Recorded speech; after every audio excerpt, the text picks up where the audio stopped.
こいつは楽しめそうだ。 Fighters ready. Engage.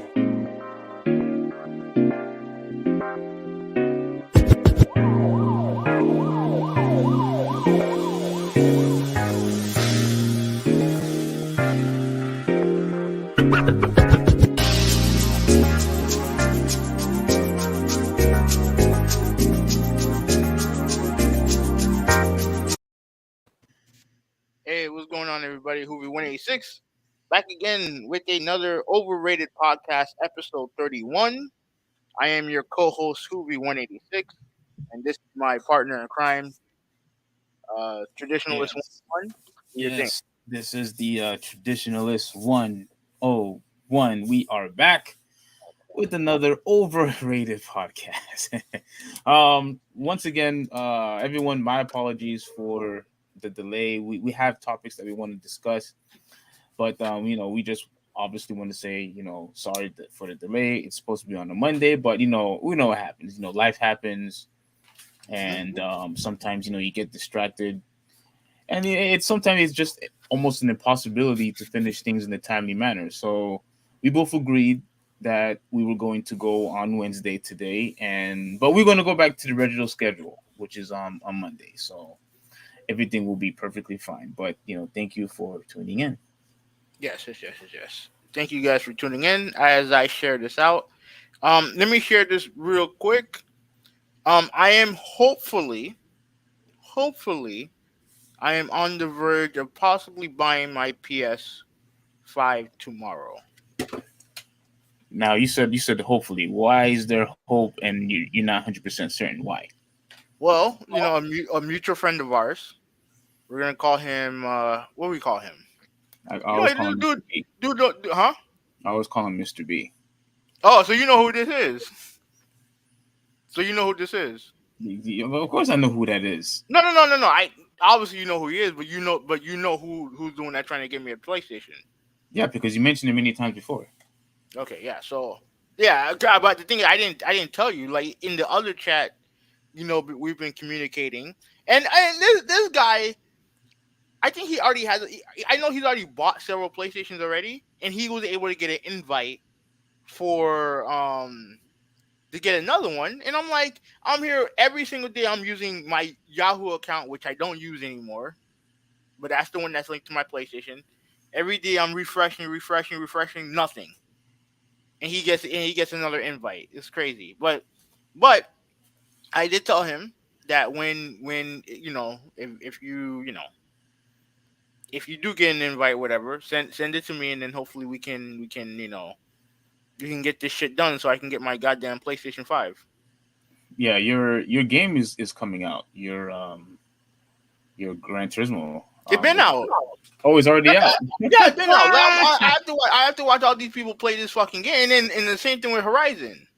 I have Oh to my watch these people gosh. play this game on PS5, and look, I love my PS4, but I'm not playing that on PS4 no more. I'm not playing those games on PS4.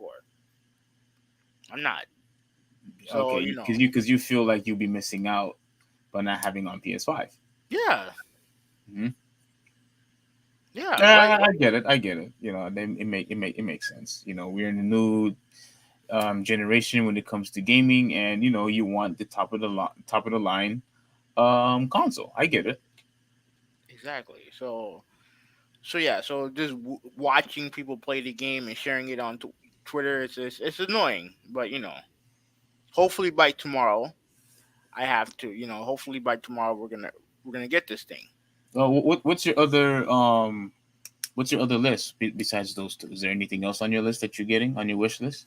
Um, I mean, obviously there's a couple games that I've been meaning to get to because like Returnal, which is only on PS5. Miles Morales, I definitely want to get that. There's definitely some games. Shout out to Malta, he's here, so shout out to him. What's up, Malta, bro? Yeah, so yeah, there's several games that I want to get on it. So Well, those games look like obviously they're AAA, high quality games. But you could have played mostly. I think at the very least you could have played the Spider-Man one on the PS4. I decided, let me just wait till I get a PS5. There are some games that are on PS5 that I decided to get on PS4, like King of Fighters. Um, this kung fu game Sifu, which is hard, by the way. Yeah, I think I told you about that game. That game's Yeah. hard. Yeah, I bought that on PS4. When you say Um, hard, is it hard like how we had a difficult time of beating Streets of Rage? Like we talking about that type of difficulty? I would say it's worse. Oh, it's worse. Hmm. Oh It's harder. gosh. Okay. It's harder because Okay. like I I have got to to. look at some gameplay for. Yeah, yeah, Oh yeah. wow, You it's broke up. You harder. broke up a little bit. Okay. Hmm? Yeah, it's hard, but it is hard. It is harder. Your Wi-Fi straight? Cause you're just a little kind of sketchy right now. Can you hear me? I can hear you. I can hear you, but I'm just letting you know it's a little sketchy, When you say sketchy, is it like lagging a little bit. is it still lagging now? No, no, no. You're fine now. You're fine Okay. now. Just want to make sure that I just want to make sure your internet's straight for the day. Cause I'm having my internet looked at on Friday. So What's wrong with it? no, it's too slow for what I pay for it. Oh, okay, okay, okay. So Okay, yes, yes. yeah, so they're gonna look at it Friday. So all right, so So now before we begin, like, I wanted to know how is your reaction because I'm getting this from obviously in the group chat. I'm mhm. getting this type of feedback in social media. I'm getting it from Twitter and IG. So I just want to know what your opinion is, what your reaction is about the gas prices. No, the gas they're expensive. Like they're mad expensive. Like there's no ifs ands or buts about it. But what can you do? I've been hearing people starting to carpool, and people are actually investing in these scooters. I've been seeing everyone, not everyone, but I've been seeing so many people been riding on these scooters, and to me, it looks like it is cost effective because people are saying that they actually save money, a whole lot of money by investing on a scooter or people buying bikes. I'm seeing a lot of more bike riders. Once again, like during the pandemic, I seen a lot of bike riders. Hmm. Now I'm seeing them again, all over again, And and I'm pretty sure with the prices that had something to do with it. look, But but now I'm going to blame Biden once again when it comes to that. I don't want to go into the political debate with you because I'm pretty sure you're going to disagree.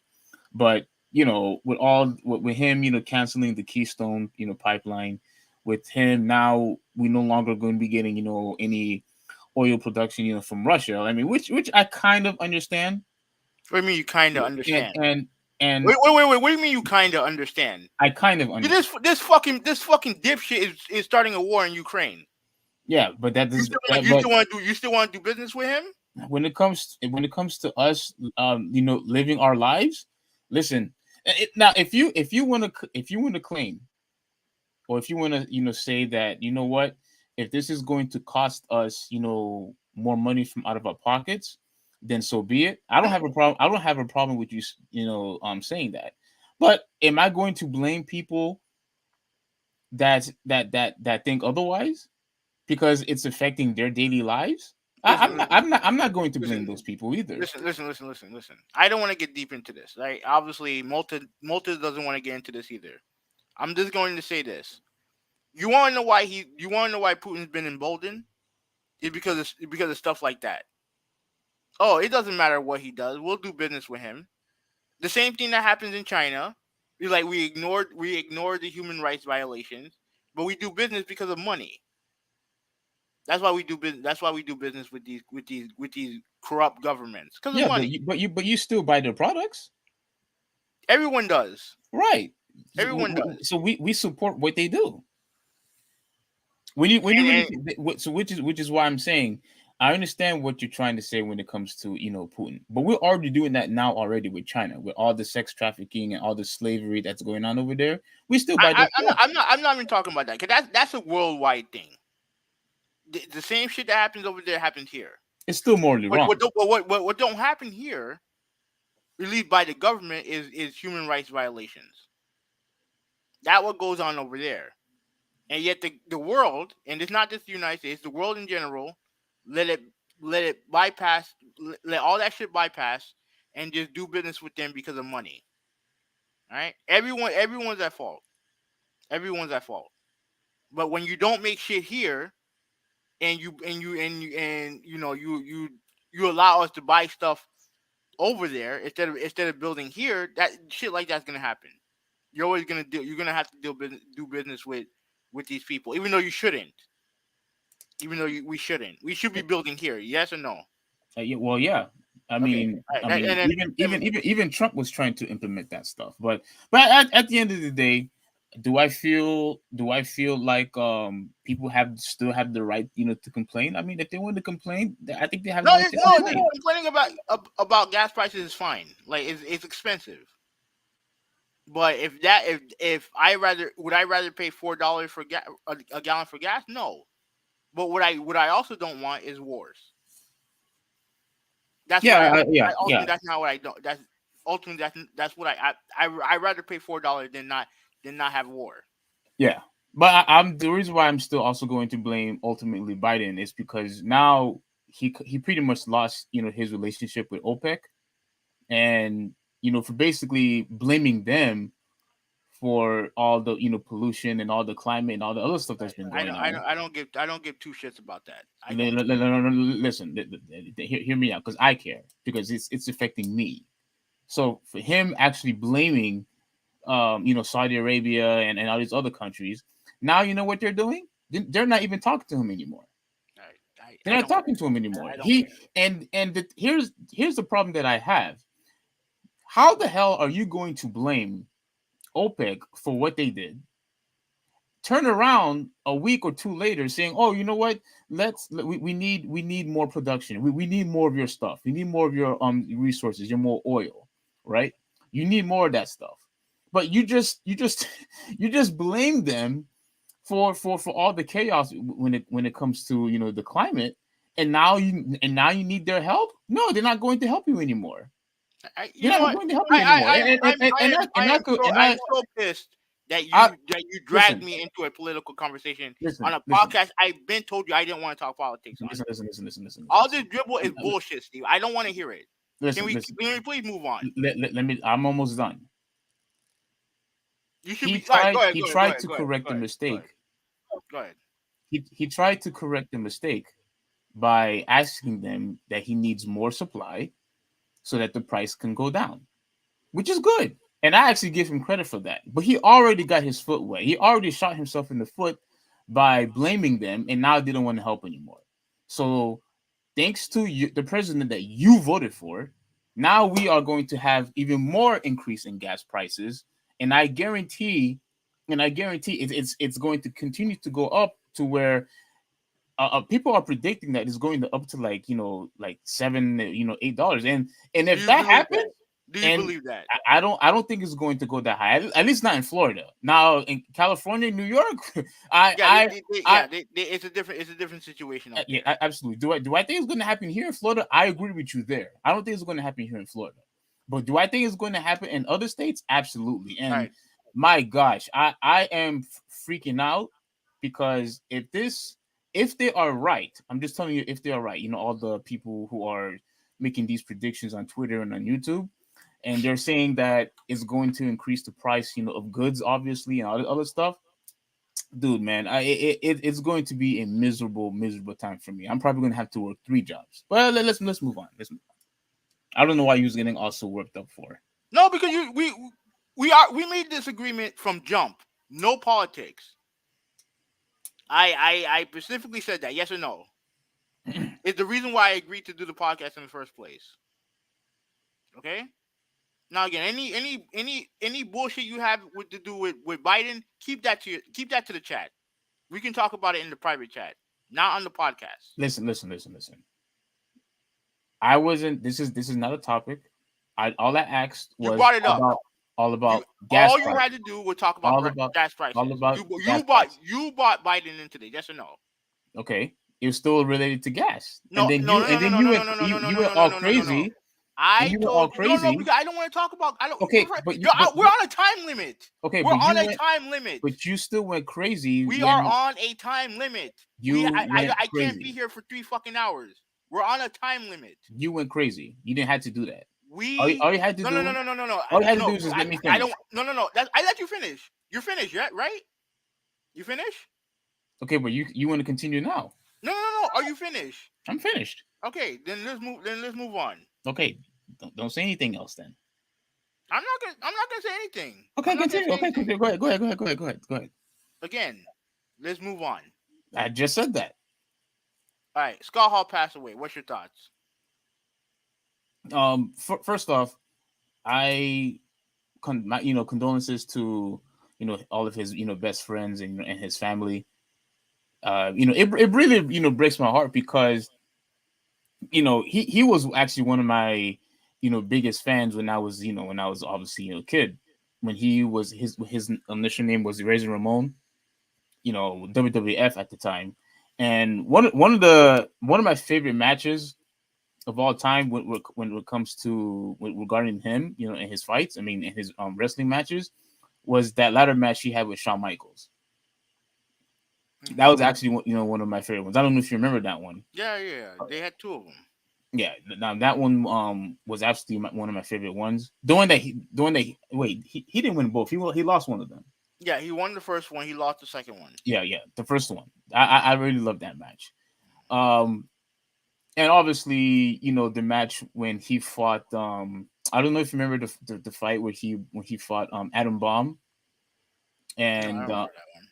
you don't remember that one. That one was just an incredible match. I really love that match. And then I remember the storyline where after he beats Adam Bomb, Larry the King Lawler came up to him, did a quick interview and said, "Oh well, how about you go against Diesel?" And I'll never forget the line. Razor Ramon said, "Oh, is that what you want?"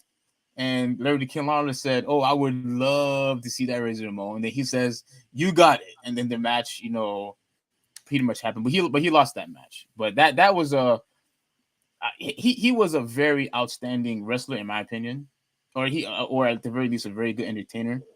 And I love the nickname he got, the bad guy, and him with the toothpick in his mouth. Like he was just such a cool badass. You know what I'm saying? Like that's a badass wrestler right there. Yeah. But go ahead. Yeah, his career. His career. His first. I don't know if it was his first official promotion, but he was in the AWA for a time, and he was in WCW before he became Razor Ramon. Mm-hmm. Right, and when he was in AWA, he was basically just a regular like white meat baby face. He had a mustache. He looked like he didn't look like when you look at the side by side between the two, they don't look like the same person. Oh, really? Yeah. Let me see if I can find pictures of him of Scott Hall in the AWA. Okay. Did you like the character Razor Ramon? Oh yeah, I love the character. Like he was like I think a lot of people would say that he was one of the first cool heels in professional wrestling.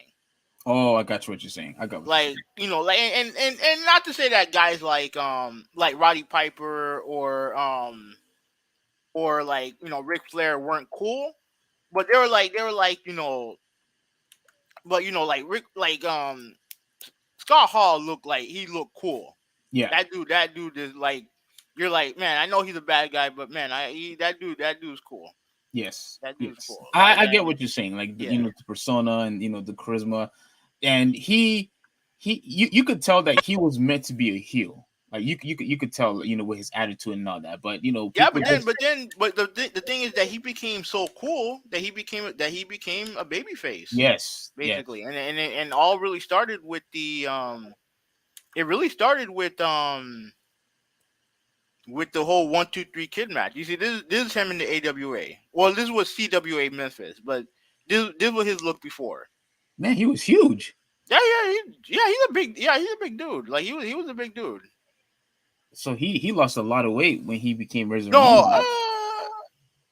No, you know what it is like, because he was big. Remember in WWE around the time when he got to WWE, they were cracking down on steroids. They were cracking down, so guys had to go. Guys, remember they got rid. I mean, Hogan left, but Warrior got fired. British Bulldog got fired because of the whole steroid thing. Yeah. And and Scott Hall is naturally a big dude anyway, but he probably didn't look as big as he did in AWA. Like look at the before look at the picture. Do they Yeah. look like the same person? And not even close. You know what I'm saying? Like this is him on yeah, he was like pretty much a white meat baby face. This is a picture of him and Kurt Hennig. They were Yeah. AWA tag team champions. So yeah, so he was so cool with the audience that they pretty much turned him babyface. And I remember the match with him in 1-2-3 Kid. It was really the biggest match of 1-2-3 Kid's career. Wasn't that if I'm trying to remember, but wasn't that the match where 1-2-3 Kid became heel? Finally became heel? No, that was sometime later. That was sometime Oh, later. okay. But ever since that their first match, they were linked together. Yes. Because remember, like when because if I remember the storyline correctly, after 1-2-3 Kid beat him, um, you know, $1 Million Man was making fun of Razor Ramon, right? And 1-2-3 Kid had a match with I think 1-2-3 Kid had a match with Ted DiBiase. I think Razor Ramon interfered and helped 1-2-3 Kid beat DiBiase, and then that's when the face turned. That's when he started becoming a baby face.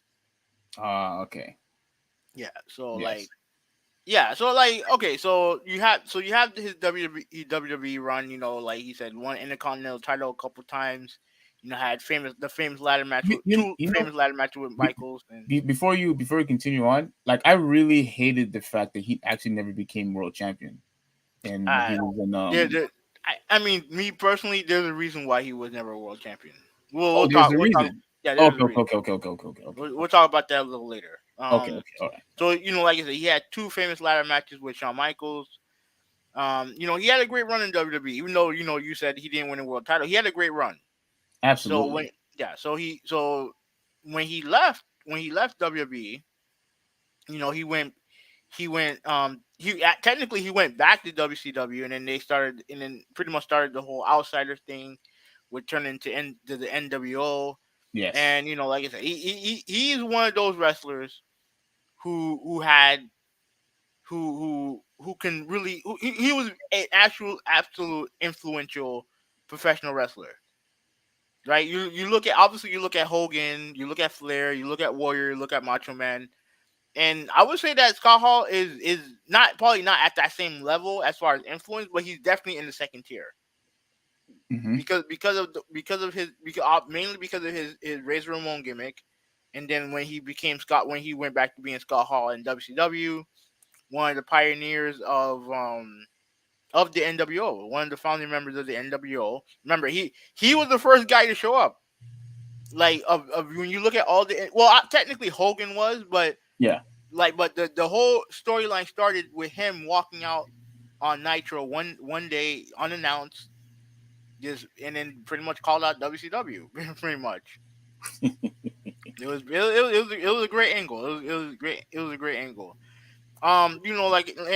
Unfortunately, with someone like Scott Hall, I know a lot of people are eulogizing him and stuff like that, and well deserved. Because the thing that I noticed is a lot of current wrestlers beloved love this man because Yes. of how much he helped them, right? And you see Wow. all these pictures of current wrestlers sharing with him and them sharing their knowledge and stuff like that Is there he more shared with pictures down them. there? Let me see. As far as him in AWA, Well, or in any of them, like because I'm pretty sure there's pictures I'm not familiar with. Because like that one that you showed, I was not familiar with that. Which one is that one? Yeah, right uh, there, right there. the one him and Shawn Michaels. This was Okay. them. This was What? yeah. This was before their WWE days. Yeah, yeah. But they were. I know they were both in AWA together. Because that's where the Rockers started. The Rockers, him and Mario Jannetty Oh, started. you're breaking up a lot. I don't know Oh if my bad, that's bro. you or if that's me. Okay, no, can you hear me right now? Hello? Uh oh. That Steve, can you hear me? Ah, crap. You're breaking up a lot, like a whole lot. I thought it was my end, but maybe Malta could tell us who is it. Can you hear me? Now I can hear you. Okay, now you can hear me. Okay. Yeah. Okay, all right. Like I was saying, this now this one I don't know exactly what promotion they were in here, but I know like the Rockers, him and Mario Jannetty, Michaels and Jannetty, they were tag teaming before they got to WWE. When it got to WWF. Wow, So that's interesting. yeah. So and obviously they were good friends there too. So Hmm. yeah, like even though he was someone who really helped a lot of the new school wrestlers to this day. The problem was he had a lot of issues, right? A lot of drug Oh my problems. gosh. I thought the main problem that he always had, was with alcohol. No, I thought I mean, I think that was the biggest one. Why I put this thing on silent? What the hell? No, my yeah, bad. and I remember that there were a time where it gotten so bad that he got fired, and I haven't seen him after, because I think this was when he left WCW and then he went back to WWE. Yeah. That's when it got really bad.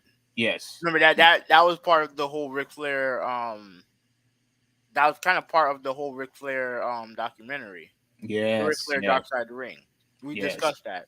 yes. We Yeah, did. yeah. So he just had a ton of drug and alcohol problems, and a lot of people and back in the day, not anybody can be world champion.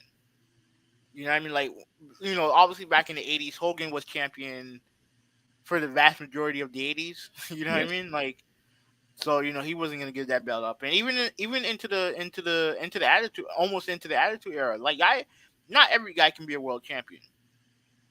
Not every guy can technically be a world champion, but the main reason why they never put a belt on him was because he wasn't dependable. Hmm. Yeah, like he just wasn't dependendable. And And you think that's justified too, right? Like you think that's a legitimate I reason? mean, for a guy like him, because being world champion, that's a lot of pressure. That's a lot of pressure. You know what I mean? A lot of people may not think so because obviously they think oh wrestling's fake and all the other shit, but that's a lot of pressure being world champion. Because again, you're the one that's responsible for. You're the one that people look at when ticket sales are either doing well or doing poorly. They're always gonna say, "Well, look who's the world champion." Hmm. You know what I mean? Like it's tough, but yeah, he never. The problem is he had a lot of he had a lot of demons. He had a lot of inner demons and stuff like that, and thankfully, when he linked up with DDP years later. Now him and DDP has always been friends since back in the early '80s. No, back in the late '80s. My bad. So when Scott Hall was at his absolute worst, he went to DDP. DDP did the same thing with Jake the Snake Roberts when he was at his low point. They stayed at his house. They pretty much got themselves clean. Yeah. For the most part. Obviously you're always gonna have relapses and stuff like that, but he got clean. He got clean, and then that's a huge shout out to DDP. Like the stuff that he's done, not just as a wrestler, but just outside of wrestling, helping him and Jake Roberts get their lives back together. That's something that can't go understated. What an awesome dude DDP is, and what a great job he did helping him. And I'm glad that even up until his death, that Scott Hall was able to kind of redeem himself as a human being. You know what I mean? Because that's like you said, no one's perfect, but if you can make people smile, make people happy one day, like then that's the most important thing. You don't have to be perfect to be a good person. Yeah, you don't have to be, perfect. I just wish that he was able to, conquer, his demons, earlier on in his career. Yeah, I agree. regarding the drugs that he was taking, and the alcohol that he would, and that this is why I always like to give, at least in my case, my parents a lot of credit, Hmm. because every single time ever since I was a kid, they just hammered it to me, especially since I was the oldest. Obviously I was the oldest, Hmm. and they will constantly tell me how you better not take any type of drug. Don't get alcohol. Like, they would just constantly put that into my ear, and then so I never took any type of cigarettes or drug in my life, and I know you haven't either. But No. it's one of those things that, man, like, I don't know what could have led, or what possessed him to to be a victim when it comes to like drug and alcohol. I mean, I think. especially when it's like when someone is rich, or Hmm. someone who's is famous, and they have a lot of money. you know I, I don't know what's going on the inside, but me looking out, I've always figured that if you have the money, you have the resources to get clean. That's what I had always put into my mind, in my own thinking, that you have the resources, you have the friends or family or whoever it is that you need, when you're searching for aid. I always He did. felt that if you have the money, that you have the resources already. Go ahead. Uh, Look, one, he did have a tough childhood. I don't know the full details of it, but he did grow up in a rough with a rough upbringing. He did. So I'm sure that had a lot to do with it. And really, having money can make an addiction worse. Can, like I said, you can get what you need anytime you want. Yeah. You have fame, you can get it anytime you want. So like I said, like I'm sure he had people. Obviously, he had people who loved him, Yes. and thankfully those people were there when he got clean. So so I mean, like I said, I've heard a lot of good stories about Scott Hall. I've heard a lot of bad stories about Scott Hall. But like I said, no one's perfect. But as long as you can, as long as you can redeem yourself and have a positive, lasting impact on people's lives, then he did well. You know what I mean? I do agree with you. I do wish he had gotten cleaner sooner. Yeah. For his sake, mainly for his sake. Right. But like I said, he got clean. He redeemed himself. So I can't. So I can't really I can't really poo poo anyone celebrating his life. I know that some people will always be like, oh well, he did this, and this, and like, yeah, I know, because people aren't perfect. People aren't perfect. So Yeah. I mean, and I guarantee there's going to be a lot of people, especially these crazy white ringers, are going to say, "Oh, you guys are celebrating someone who's an alcoholic." Like shut up. Like shut up. Everyone has, like you said, their struggle with something. hmm People either struggle with drugs, alcohol, pornography, whatever that it is. A lot of people are struggling, with something. And yes, they do have to be held, accountable, at some point. But let's not, use that as a the definitive of what they're not naturally are. Like, let's not use that as a reason, or we should just criticize him and not give him any some sort of recognition because of some of the sins that people have committed. You know what I'm and saying? plus he was upfront about his misdeeds. You know what I mean? He wasn't some guy who tried to deny he did this and did that. No, he owned up to a lot of what he did. Yeah, So yeah. yeah, So and yeah, go go ahead. ahead. Go ahead. You could go ahead. No, I was just gonna say I was gonna read some comments before we move on. But All no, right, if you yeah, guys yeah, that's fine. Yeah, let's do that. okay, so yeah, shout out to the bad guy, man. Rest in peace. Let me read some comments from Walter and give me a second. He said first he said he played KOF when he was a kid, you Hmm. know, on the PS1, and he asked me if I heard of Valkyrie. He asked us if we heard of Valkyrie Elysium. I've Yeah. heard of it, but I'm not 100% sure what it is, but I have heard of it. I have heard of it. He said again with this. My apologies. I'm sorry for that, Malta. Uh, I'll skip these two real quick.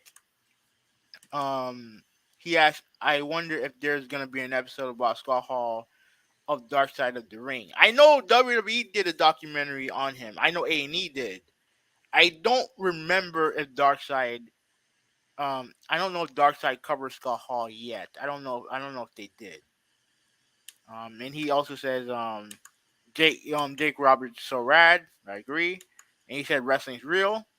Hey man, it's real to me, damn it. So Yeah, I remember. I forgot who the person was. Like, it's so fun that you mentioned wrestling is real. I remember.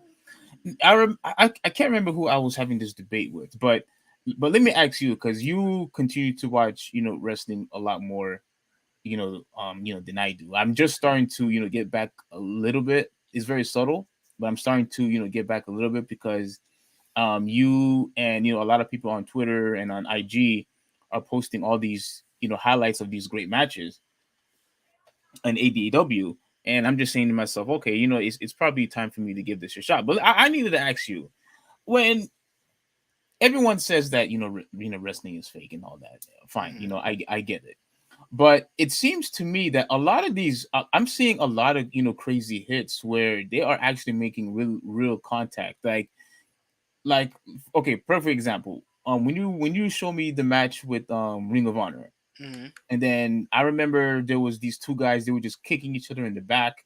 you know I don't know if you remember, but they were just basically kicking each other in the back, and then Yeah.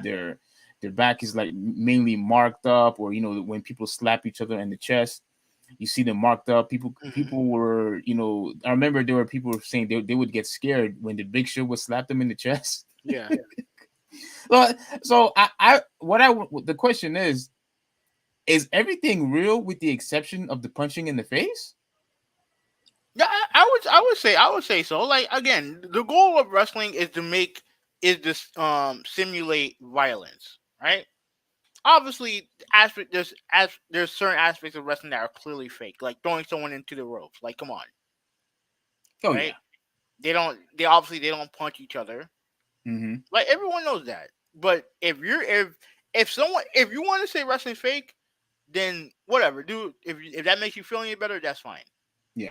But I guarantee you that a lot of those people who say wrestling's fake can't go in there and just they wouldn't know what to do. They'll lose their mind. If they get body slammed one time, they will call it Yes. quits.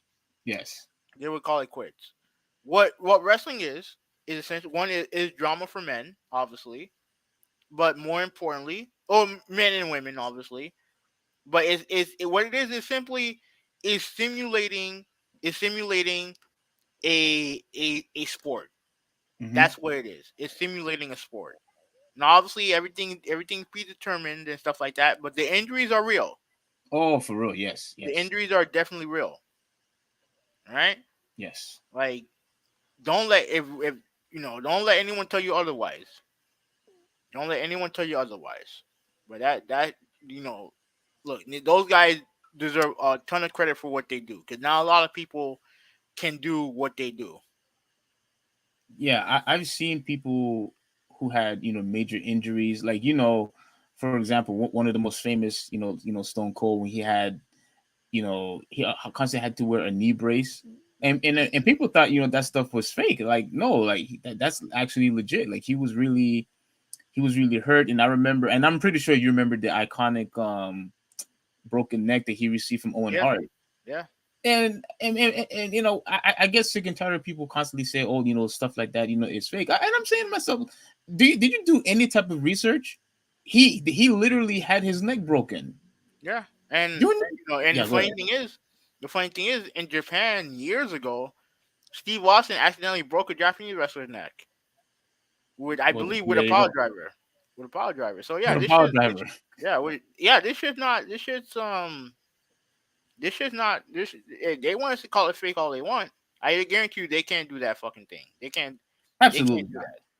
So, all Absolutely not. And right, when you see them, jumping, from the top rope, and when I see guys flying, off the ring, and um and landing on the guys, I'm saying to myself, yo, guys, like, we should actually, instead of just constantly calling everything fake, we should actually appreciate the fact that they're actually putting their bodies out there, yeah, risking their health, just for the sake of entertaining us. Yeah, I mean, look, Mhm. if it's boring, then it's boring. But don't. But people who call wrestling fake are just naive. They're just being like douchebags about it because they don't understand and don't want to understand. It's one if you don't like it, that's fine. It's perfectly fine. Like Yeah, if you watch WWE, I guarantee you won't like it either. So yeah. And before we continue, this I wanted to show you what picture? Where is it? If I can find it. Crap. Can you see this? Oh man, where is it? yeah. Where is it? Where is it? Where is it? I had it before, and now I don't think What picture? I don't want to go. I don't want to scroll all through, the whole thing. Hmm.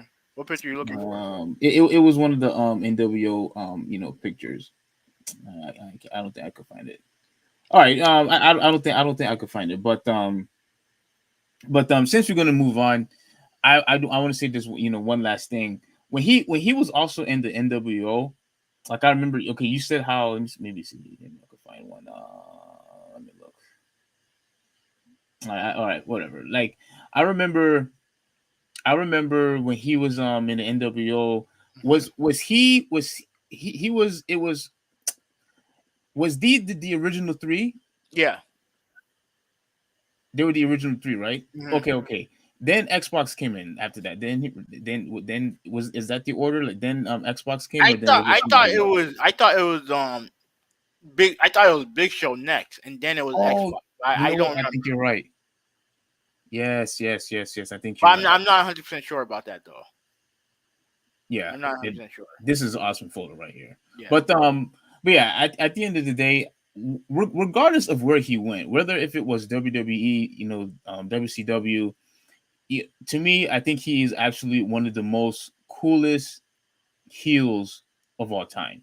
Yeah. I really don't know who you could actually name anyone that's better. I mean, maybe you could say Well, Kevin Nash obviously, when he when you was talk about Diesel. like when you talk about pure heels, I would always put Ric Flair number one.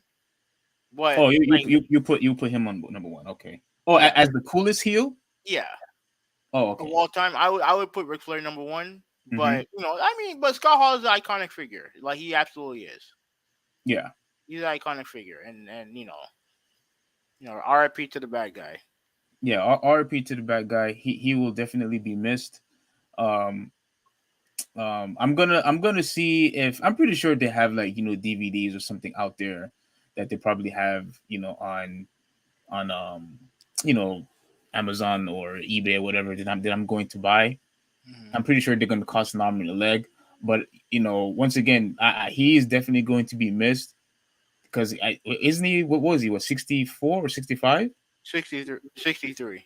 63. Yeah. See, my dad's older than him, and to see someone who at that age pass all for the sake of drugs and alcohol. And let me tell you, Well, like, he died because I think it was an operation gone wrong. I think he was getting hip replacement surgery yes, and a reputation, blood yeah, clot got loose. yes, And I think he suffered three heart attacks as a result of that. So I mean, I'm sure all the drugs and stuff didn't help, but it wasn't that though. yeah. But I'm just saying, at the end of the day, though, like I just wish he was, a lot healthier, and it really it breaks my heart a lot, man, because I really do appreciate Razor Ramon, like to the T. He was one of my favorite wrestlers. But anyway, shout out to him, and may you rest in peace. All of his friends, you know, whether it's X Pac, Kevin Nash, all the guys, what I'm saying, that was there for him. And I saw two. I almost said Tupac. I saw Xbox's Twitter where he basically was telling everyone who has his number but that don't really know him or really talk to him, like like let him be for now. What I'm saying, so he could actually you know recover from his loss. And yeah, I'm like, man, people are such a-holes, man. Like just let the guy be. But I appreciate that I had this conversation with you because you love wrestling a lot, and you and I both watch wrestling since we were kids. and I appreciate this dude a lot. So definitely an honor, talking about this with you. But with all that being said, rest in peace, my guy. Mhm. All right, so our next topic, someone named Tony Clark in the chat said that nobody cares about NFL free agency. NBA free agency is much more interesting. And then Malta said NBA free agency is a lot more interesting, but it's months away. Yeah, you're right. But when it comes to the quarterback position, it's very interesting. Now let's go through. Like, we don't have to talk about this for super long, but Hmm. let's go through what happened. Right. First off, Russell Wilson got traded to the Denver Broncos. Yes, So the Seattle Seahawks are pretty much putting reset on the whole situation. 100%. Yeah, they obviously I think it was kind of clear from some of the comments that Wilson made last year that that he was not happy there, and pretty much he got traded to the Broncos, and the Broncos are now instant Super Bowl contenders because they have Wilson. That AFC West is gonna be crazy. Dude, can you imagine? Oh my gosh, the competition that's gonna happen over there. Yeah, Oh my gosh. yeah, it's pretty crazy. All right, then. Everything, I'm telling you, each match is going to be box office. Yeah, Because yeah, it's pretty much going to be box office. When it comes to that division. Holy cow! yeah. So, all Holy cow! right, so you have that. Then you had Carson Wentz got traded to Washington. Yeah, they pretty much when you lose to Jacksonville, like that's what happens. You get traded. So Yeah, not pretty much. much. Yeah, not much to say there. Aaron Rodgers resigned with the Packers for Yeah, 4 years. I think it's 4 year deal. I thought he was gone. I ain't gonna lie to you. I thought he was gone. But I guess what happened is when they give you $50 million a year, that kind of changed your mind a little bit. Mm-hmm. Yeah. So yeah. So you have that. Tom Brady decided to come back. He Now just decided to come back. let me say this, right. I'm not annoyed that he came back. I'm actually happy that he came back because this is going to create more box office. He's the definition of box office in my opinion. Whether you like him or you hate him, people want to see him win. People want to see him lose. The only thing that I find to be a bit of a nuisance Mhm. is he's basically piggybacking or emulating what Brett Favre was doing. Oh, I'm going to retire. Then he comes back. I'm going to retire, and then he comes back. And to me, when you do stuff like that, to a degree, you're holding the team hostage. You're holding the team hostage. When you do that, like just give a definitive answer. And I understand that the season is over, and you probably needed time to think about it. But how did you go from me being retired to I decided to come back because he announced that he was going to retire. Yeah, and in fairness to Brett Favre, he never announced his retirement. He never did. Mm, What he did, he waffled. I would say that what he did to Green Bay was worse than what Tom Brady did. But he never announced his retirement. He always just waffles about, oh, should I come back? Should I not come back? Pretty much what he did, he didn't want to do off season he didn't want to do conditioning and training training. camp. Yeah. Yeah, he didn't want to do training camp Yeah, basically. I mean, just say that. Just say that. And look, I figured he would have enough, clout to say that. exactly. If you are somebody who not only who's very famous, but somebody with his stature, he's going to get perks. And if he tells them that he doesn't want to partake in in training camp, though, I guarantee you they would have given it to him because he's earned it. Yeah. He's earned it. Now I know what the narrative probably would have been, that he's not being a true leader, and he's being lazy. Like, I guarantee maybe that's why he didn't decide not to do that. But I don't. But even if that's the case, whether if he announced it or not, to me this is worse because if you are right, he announced that he was retired. Yeah. Like, don't you think immediately that Tampa Bay was looking, elsewhere once he announced his retirement?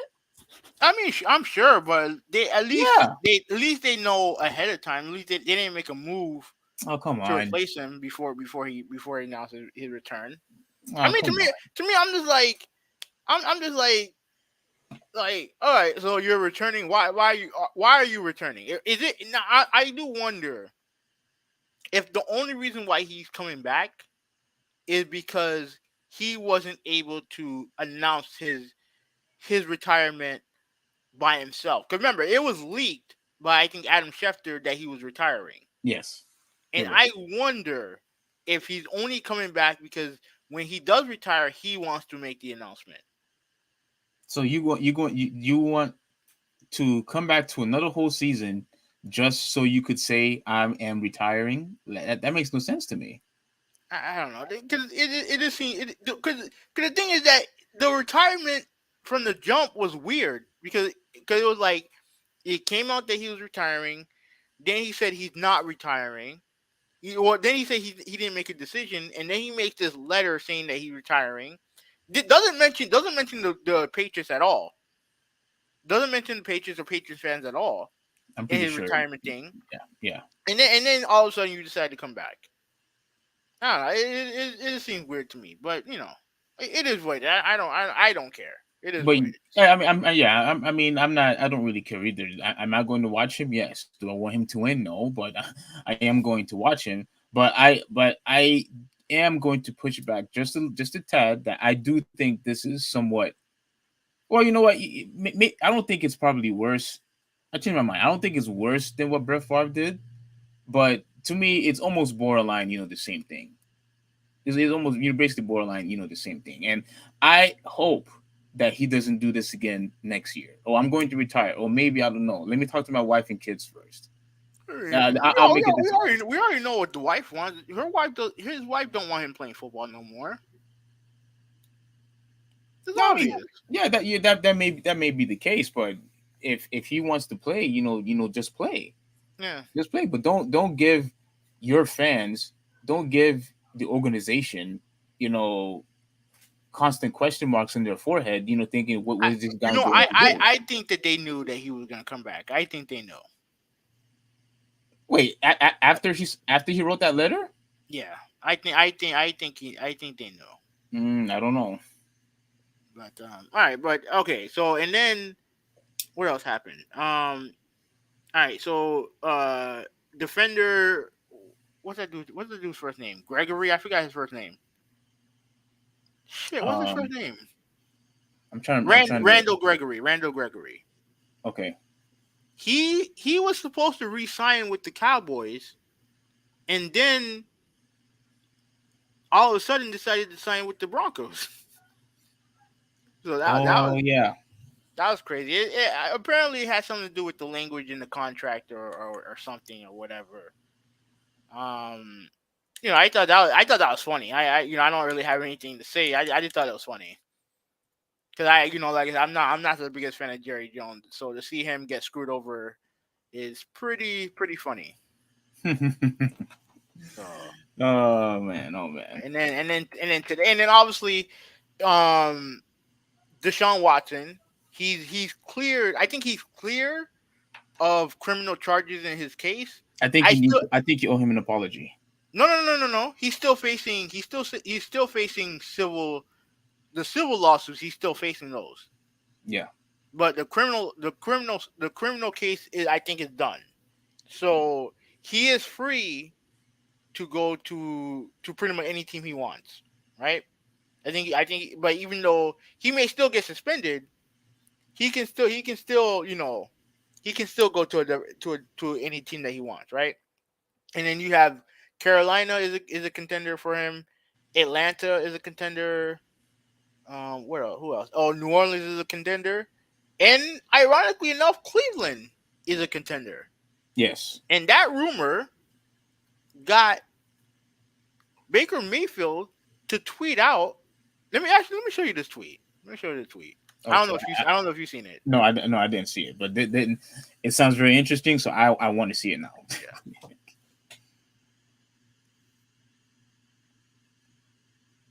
Oh yeah, you missed one. Didn't Trubisky sign for the Steelers? I don't care. Who gives a shit about Mitchell Trubisky?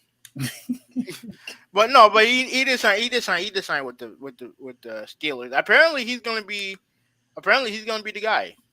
It looked like it. I'm not Apparently- impressed with that dude whatsoever. But No, I'm not. I'm not either. But let's see. Let me see if I can find the tweet. Let's go back. Okay. while you're looking, I really I never asked you this, and I know you don't care. But how do you feel about Washington's new name? The Commanders? Oh, Yeah. terrible, terrible. It's a bad name. I Okay. honestly, I think they should have stuck with football team, Washington football team. In my opinion, You think so? yeah. Okay. All right. How do I make this full screen? Hold on a second. Hold on a second. Okay, never mind. Never mind. We're good. All right. So let me load this up. Mm-hmm. Please load this up. All right. All right. So after the rumors, can you see this? Yeah.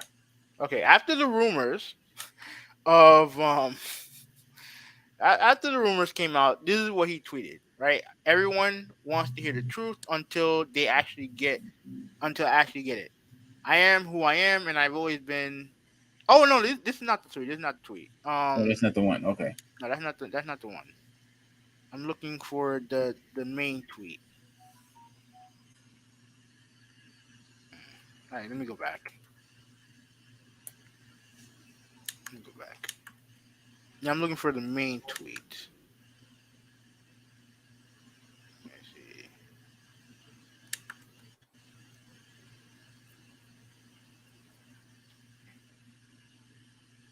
Go down. Yeah, I'm looking for the main tweet. This dude tweets a lot. So you might have a hard time finding it then. Okay, so let me understand this from Google, right? He has a tweet that's gone viral, right? And now you that's not the first thing that pops up. Like, I mean, That's a good seriously? point. That's actually a very good point. Come on, Google, get your act together, man. Okay, there. I'll just click on. I'll just click on Bleacher Report.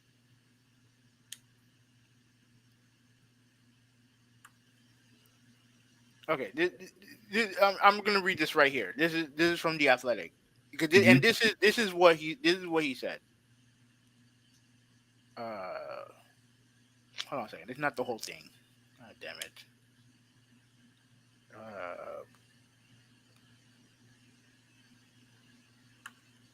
what's going on here? Oh my bad. Let's get rid of this. All right. Let me. Okay. Okay. So I think it was. Okay. It wasn't a tweet. I think it was a letter. Okay.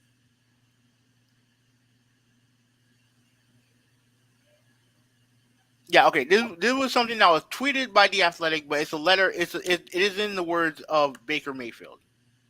Right. All right. All right. All right. So, okay, the past 4 years have been nothing short of truly life changing since I heard my name called in the draft to Cleveland. This is not a message with a hidden meaning. This is a strictly to thank the city of Cleveland for embracing my family and me. We have we have made many memories and shared growing in this process.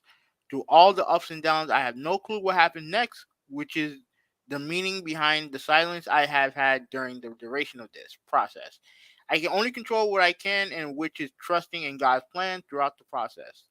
All right, let me go in. Next up. Okay, I don't know what that is. Okay, I have given this franchise. Why is this thing not popping up? Why is it doing that? Fuck it. I've given this franchise everything I have. That is something I've always done at every stage and at every level, and that will not change wherever I take my next snap. So that was what Baker Mayfield said, right? Now, look, obviously, oh my god. Um, look, I don't know if Deshaun Watson is going to go to Cleveland, but if he doesn't go to Cleveland, right? I do think that I do think that the Browns are being over or overreacting, and they don't get the benefit of the doubt because they're a shitty franchise. They're a shitty franchise, right? You they are as irrelevant as the Dolphins are. The only difference is that they have a core group of good players on their roster, and I do believe that Baker Mayfield, part of him struggling last year was him being hurt, and he played hurt. So so instead of trying to replace him, if you're going to replace him, do it now. Pull the trigger now. Don't do this bullshit. Putting that shit out there that you're trying to get Deshaun Watson, right? You're trying to get a guy who, regardless of whether he's innocent or not, he has some baggage to him. He has baggage to him. That's something that Baker technically he has baggage to him too because he got arrested in college. But since he's been in Cleveland, he's been an upstanding citizen, right? So to me, they have to they like if you're going to get Watson, get him now. If not, then like I know people saying, "Oh, you got to trade Baker." Don't you don't have to trade him if you're not going to get anyone better for him. See if he can prove that he's the guy that he was 2 years ago, and not the guy he was last year who was playing hurt. You know what I mean? Like I know some people saying that he's being sensitive, which is probably true. He is being sensitive, but I don't blame him for being sensitive. He plays hurt for you, and then you're out here trying to get another quarterback. Like I would be pissed off too. What's your thoughts? Oh, I can hear you. I can hear you. I can hear you. Hold on a second. All right, go Oh, ahead. yeah. I think like any other, quarterback, when you see someone or your organization looking for another quarterback, especially if you like, I don't think he had a bad performance at all, this past season. Like you said, he was hurt and he played hurt. So Mm-hmm. he's out there, trying to win for you. He's out there, trying to do his job while you have other players who decide, to sit down, because of their injury, but he still decided to play. And when you do that, it goes to show how so many players, feel like, hey, you know what, these teams want you to play hurt, but look how appreciative that they are. Mm-hmm. And do I feel like he has every right to be upset about it? Yes. So I'm on his side on this one. Yeah. 100%. So 100%. we'll see what happens, man. But I think this NFL free agency has been more interesting than it's ever been. Well, yeah. I mean, I don't know if you remember, but we still not done. Did you mention Von Miller yet? Oh yeah, he just signed with the Bills. Dude, I could not believe after the performance that he gave in the Super Bowl. You would think that at the very least the Rams would try to at least match it. Oh, I mean, they spent a lot of money on that team. They spent a lot of money on that team. Like, So dude, the I mean, Buffalo Bills. I'm just stunned that they gave him 6 years because he's 33 and they're giving him a 6 year deal. That's crazy. But hey, man, get your money. No, yeah, absolutely. Get your money. You're already in a championship contending team. Mm-hmm. So, dude, the Bills they're not going anywhere. That team is Fortunately, freaking yeah. That team is freaking yeah. stacked. And my gosh, wow, with the defense that they have, and now you include Von Miller, who woo, that's gonna be a killer right there. That's Yeah. going to be a killer. And the only other person that I have left is I'm actually surprised that the Titans remove a cut Oh yeah, what's his name? Julius Jones. Jones. Yeah, Yeah. I'm actually surprised that they. I don't know. I don't know if they just didn't resign or if they cut him. Well, No, they actually, cut let me him. look. Yeah, they cut him. Let me look. Oh, they cut him. Yeah, Yeah, they cut him. I'm actually very surprised. With that. Yeah. I'm actually surprised. With that. I wonder if anyone had decided to sign him yet. And No, I think it just happened today. So I think it's gonna take because they made a big deal of bring him in, and then a year. That's how the NFL is, man. A year later, They can sign you 1 year, they get rid of you the next. Well, from what I've heard, they said the reason why they did it is because they wanted to save money, Yeah, and I think they've saved like 8 to 10 million by cutting him. yeah, So I mean, hey, I feel bad because I still think that he's a very high talented wide receiver still, even at his age. yeah. But I think it's very unfortunate that happened to him. But that's all I have when it comes to this free agency. Yeah, yeah, me too. But like I said, like obviously it's not the NBA free agency, but it's there's some interesting stuff that happened. There's some interesting stuff that happened. Yeah, All right, so next topic is going to be yeah, EVO. yeah. I think we're doing really good on time here. Yeah, yeah, yeah. We'll see, man. Because that last topic is gonna be. I don't know. We may be on par with that one. All right, so this is the lineup. Hold on, let me get a bigger picture here. Yeah. All right, so this is the lineup for Evo 2022. Mm-hmm. See, I put it in. I put the picture in a separate tab.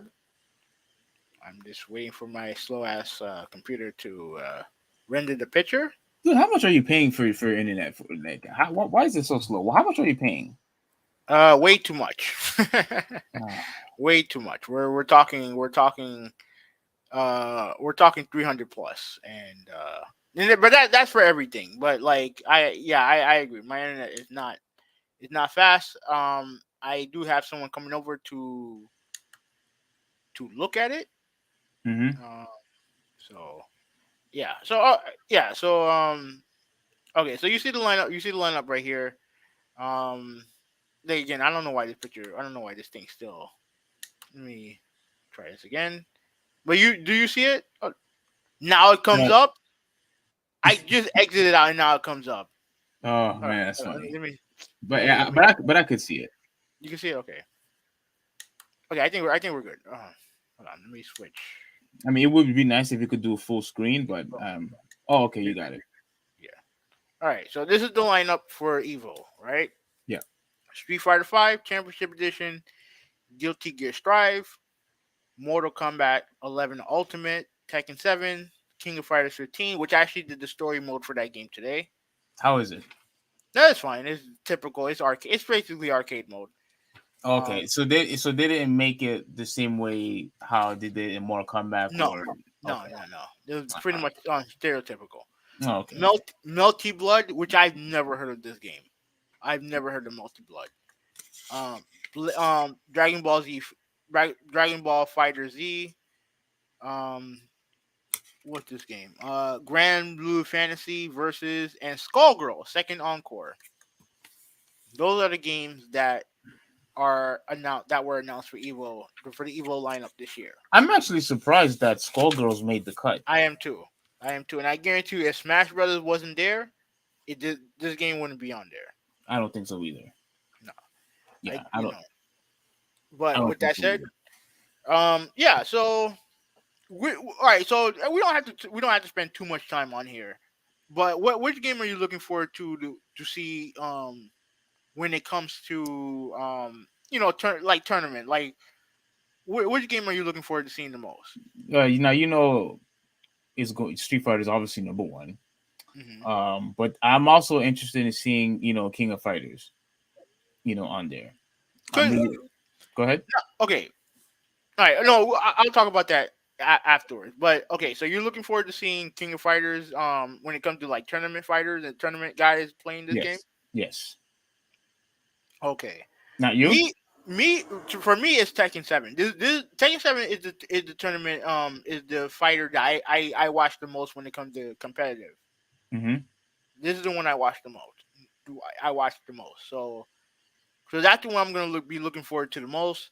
I'll check out the King of Fighters one as well, and obviously I'll check out Street Fighter. Honestly, if there were, like, I'm disappointed that Virtua Fighter is not on here. I'm Oh, here we disappointed. go again with the Virtual Fighter stuff. Yeah, I'm disappointed that Virtua Fighter is not on here. I'm sure they'll. I don't know. I don't know if they have like a. I know that the next game that they're making is gonna be esports focused. Cause I know that's what Sega wants to do. But I am disappointed Virtua Fighter is not here. I'm disappointed that Samurai Showdown not here. That's the one that was actually I was going to mention. That I was surprised that game didn't, make the cut. Yeah, Very, very surprised. yeah. Very So surprised. I have a friend of mine who I talked to. He wants to go. He wants to go to Vegas and play. I think he wants to play DBZ and Street Fighter. He's Oh, a so very he's a he wants to very participate. good. He wants to be in a tournament. Yeah, he wants to be in the tournament. Like he's done the CEO tournament up in North Florida. But he wants to go to Vegas to do EVO. Is he that good? Yeah, he's very in Street Fighter. He's tournament good, very good. Okay, so you faced him before online, I'm assuming. Oh no, not in person. Oh, in person. Yeah, I've never beaten him. Whoa. In person? Where? At the video game bar. Okay. Yeah, so Okay, and is he like a huge Street Fighter fan? Like he played a lot of the past Street Fighter games. Like he was, yeah, I think so. I think he's a little bit younger than me, so I don't know if he's played like Street Fighter 2 or anything like that. But he definitely plays fighters competitively. So Okay. so yeah. All right. So I, all right. I was going to mention one more game.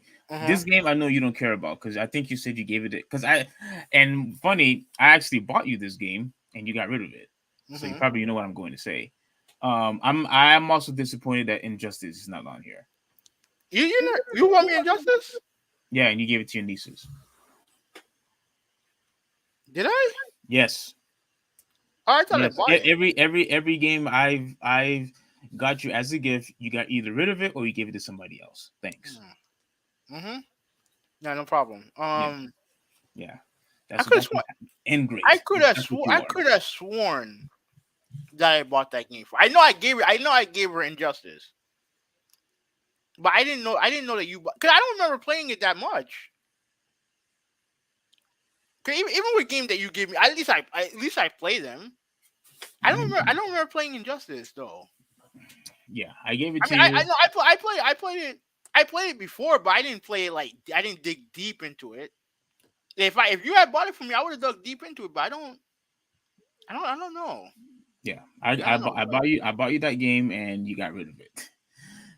Typical you. But I wish not mainly only because I'm a huge DC fan, but I just liked seeing games that are I guess you could say that's more a bit diverse, and I know it has some similarity elements with like with Mortal Kombat, but I still wish that because when you look at these games, whatever it's King of Fighters, Guilty Gear, I guess you could put Skullgirls on there. Like when you think about it, when you look at it at this list, the only game that is like when you could say that is vastly different in all the games is just really, I guess you could say Mortal Kombat. Well, I guess you could put Tekken on there too, but well, yeah, Tekken's the only 3D fighter on here. Yeah. Well, you could say Mortal. Well, you know what? Yeah, you're right. Yeah, you're right. Yeah, there's only 3D Yeah, fighter. Mortal Kombat and Tekken is really it. That's why I would like to have seen Virtua Fighter on here. Yeah, it would be nice to see a complete, different, a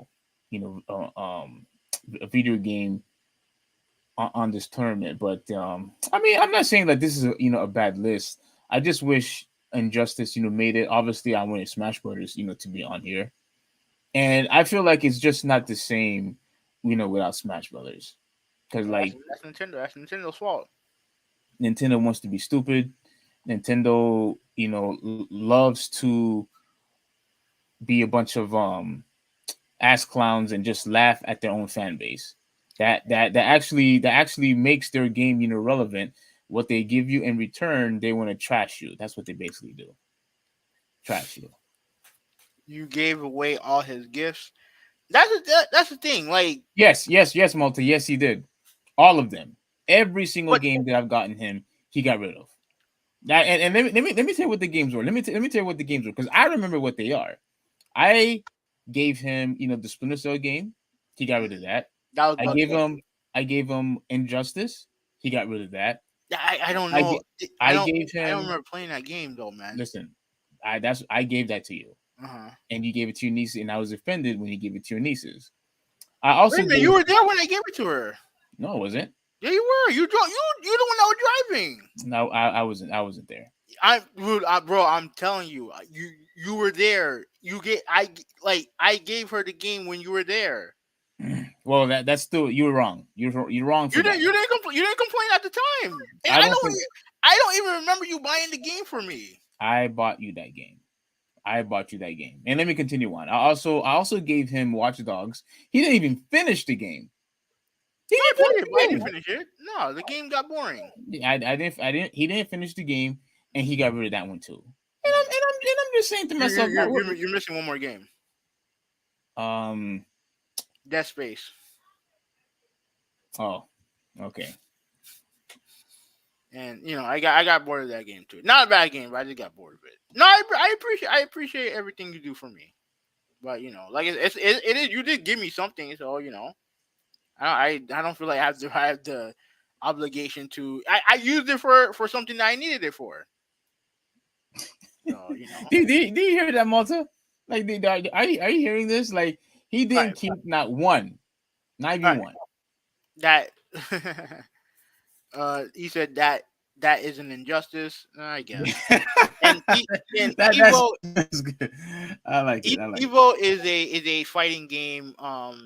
Is a fighting game. It's a event where they play all these fighting games competitively. They stream it on YouTube or Twitch, and they have tournaments to see who's the best player of all these games. Smash Brothers was a big part of it until Nintendo decided to be dickheads. Um, okay, before we move on, okay, do you think? Because obviously one of the things that made Evo special over the last couple of years was the announcements and trailers and stuff like that. Yeah. Now, obviously, Street Fighter Five is pretty much all the content's already released. They're not releasing no more content for this. I'm sure they're no longer releasing content for Tekken 7. Now, with that said, do you think we'll see gameplay of Street Fighter 6? No. You don't think so? No. Okay. I think we will. I think we will. Or You think you will? at least a character announcement, one character like confirmation. Well, did they announce that Street Fighter Six is officially it is officially after Third Strike, correct? I have no idea. That I have no clue. I have no clue as far as where the story is, but I have no clue. Okay. Um.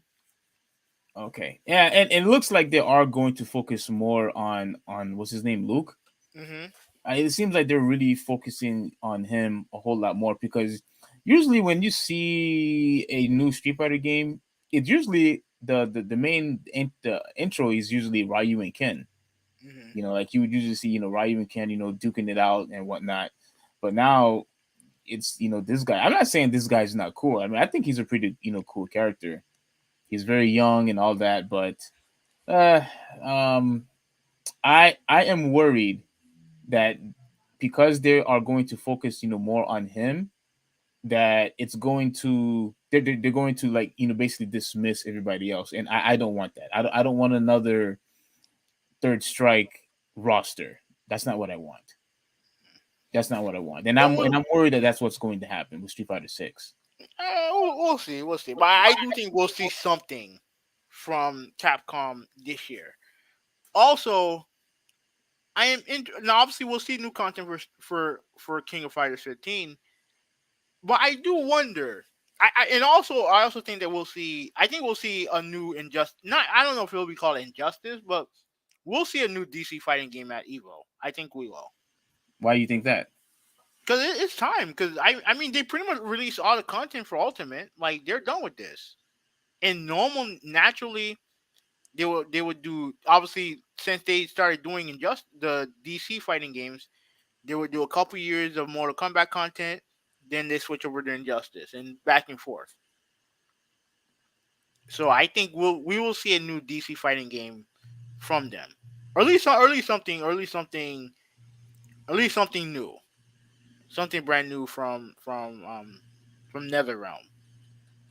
I think That we, that that would be pretty cool. That but that that obviously, would be that would be yeah. pretty cool. But I do wonder: are we going to see a collaboration fighting game this year?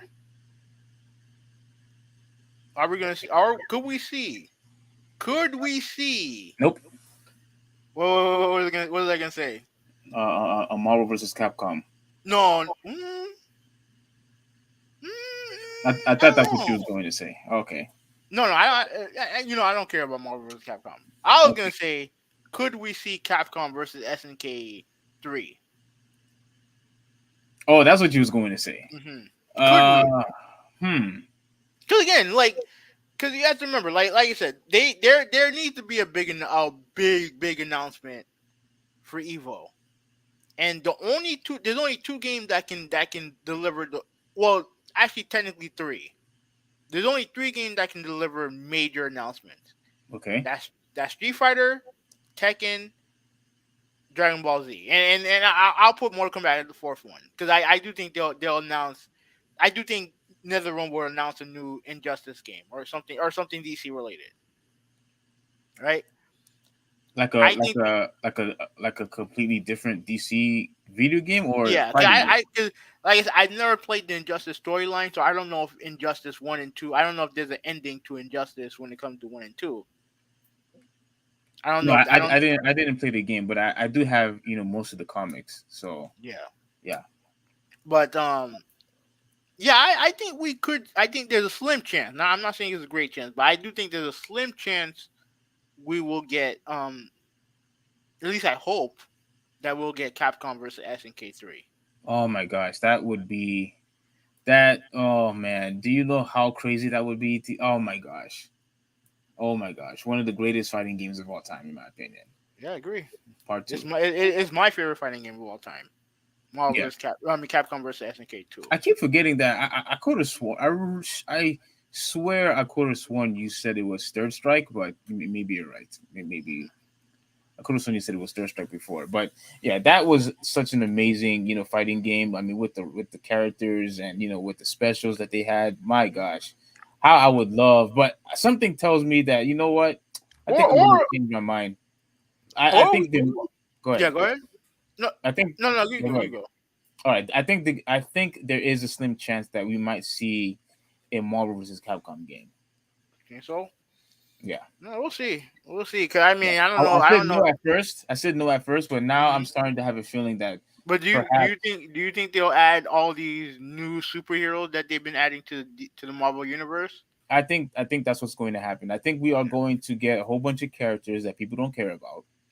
Like, Characters, that are upcoming movies hmm and not characters that we actually want. But I, now I that know, now I know, but now that now that Disney had officially bought Fox and most of the other characters back, hmm there's no excuse anymore.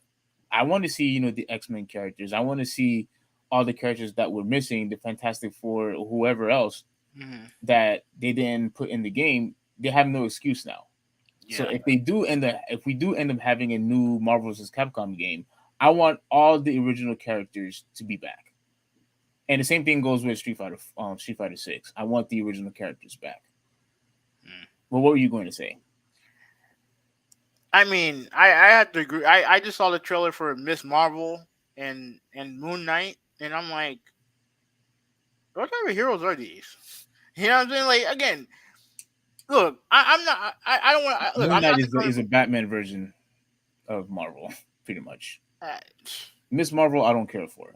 Like the only Miss Marvel, Captain Marvel, I don't care about those characters. Now I care about Marvel, which was the original Captain Marvel character. But I believe I think the story behind him was I think he like sacrificed himself or he lost his powers or something like that. I think he sacrificed himself, and they basically killed off the character. But now they had actually announced that a new Captain Marvel, but a guy. I think he was his son. I think his son. Something similar to what's happening with Superman now that he has his son. His son is taking over. They're doing the same thing with Captain Marvel. So No, no, no, no. These like if there is a Marvel vs. Capcom, we're gonna have like what Shang-Chi in it. Shang- we're gonna have that. We're gonna have like was Moon Knight in any of the other Marvel vs. Capcom No, games? no. I mean, you're gonna have a lot of these. I don't know, man. I Yeah, just we're feel probably like gonna have that. We're probably gonna have the Eternals, on there. We're probably gonna have all these, stupid, characters that nobody asked for. yeah, That's what we're going to have. That's again, but that's if we actually see a Marvel versus Capcom game. And I already know with Disney's history, we're probably going to get a bunch of garbage. yeah. It don't look appealing. I gotta be honest with you. It don't look appealing. But yeah, like I said, I do think we'll have a major announcement. We have to have a major announcement for Evo. We just have to. So all right, so that's pretty much it with that. Now speaking of major announcements, I know me and you are super psyched about this. Do you have the trailer? Yeah. Yeah, It's okay to play, right? yeah. I mean, it depends on where you're gonna play it at. I actually recorded it myself. Hey, shit, fuck it, man. Let's go. Let's go. Let's go. Oh, Let's okay. go. All All right. right. So the Cowabunga collection is coming. When is it coming out? Because I have to It, mark my it, calendar. it, it I have to didn't plan give. I don't think it gave us an official date. It just said 2022. it. Okay. Yeah. So I basically went on Twitter Mhm. and I basically posted this myself. Let me see if I can you hear it? Yeah, yeah. But just turn the volume down a little bit. Just turn the volume down. Okay. Well, let me put that. Go here. Put it on full screen. Yeah, I ain't gonna lie to you, man. I was excited for this. And well, you know what? Let's just watch each other first because Yeah. all right.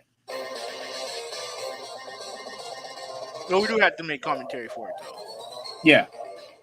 Now the well let me go back.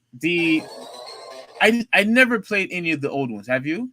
No, I've no. But always I love the fact that they added it though. yes. Yes. I love the And fact that they added it. I actually love that they basically pretty much gave us everything. And you know what else they also gave, which I appreciate so much, is it's gonna show up soon. But they actually gave us the one that never made it to console, the one that was for arcade. Oh really? Yeah, Oh, let me see. yeah, it'll come up soon. Okay. Yeah, that's the Turtle in Time. Mhm. Is it that one? No, not this one. Oh, okay. I'm Oh my so god. excited. I'm so excited for this. Oh my I'm god. so excited for this. This dude. I remember whenever our friend had brought over the Xbox. Hmm. And I remember there were times even you got annoyed because I know we always wanted to play either Street Fighter or a complete different game, but I always made sure that we played this game all Hmm. the time when we came over to your house. Dude, I appreciate this game so much, and I could not believe that we don't have a sequel by now from this game. This game, I That's think. Konami for you. What's up? That's Konami for you. Yeah, that's Konami for you. Yeah, yeah. Unfortunately, yeah. That's Konami. And But I, when you look at this game and when you play it, I mhm. remember I think it was you that said that they kind of copied off of Street Fighter. Yeah, it's a Street Fighter clone, it's a Street Fighter clone, but it's done right because they have the turtles. Like it's a cool game. Yeah, they did it right. I love the fact that they had the specials on here. And what I also really appreciate about the game so much was that because it was not only did you have arcade mode, you had versus mode, but they had a story mode where you could obviously you were only able to pick the Ninja Turtles, and it Hmm. was actually a very good story. And when you beat the game in a certain way, you actually face not only did you face Shredder, but you also had to face Karare, who Yeah, was oh, have you played that before? yeah. I played the story. I think I beat the game. Oh, okay. So you beat the game. Yeah, you had to Yeah. face Karare, and man, was she hard. Oh my gosh, she was extremely difficult to beat. It took me days, to beat that chick. Yeah, yeah. Days. And they also had a tournament mode where you could actually win money and prize money. Hmm. So where in that mode you were able to play as I think you were able to play as the Rat King, I believe, or you had to fight against the Rat King. But let's continue on with the plot. I just wish that we had a modern version of this game coming out. You know what I mean? Like a modern version of this game, like a Turtles fighting game, 2D. Yes, Yeah, but I'll gladly take this. I mean, graphically, the game is so beautiful. I think this is the one I'm talking about. It did come out on Nintendo, but like it was not. It was the Nintendo version. The Nintendo version was not as good. Oh, okay. This is the one I never played, the Manhattan Project. That's the one I never played that one. The Turtles in Time. No, no, I played that one. I'm talking Okay. about Manhattan Project. I never played that one. Okay. I don't think I played that one either.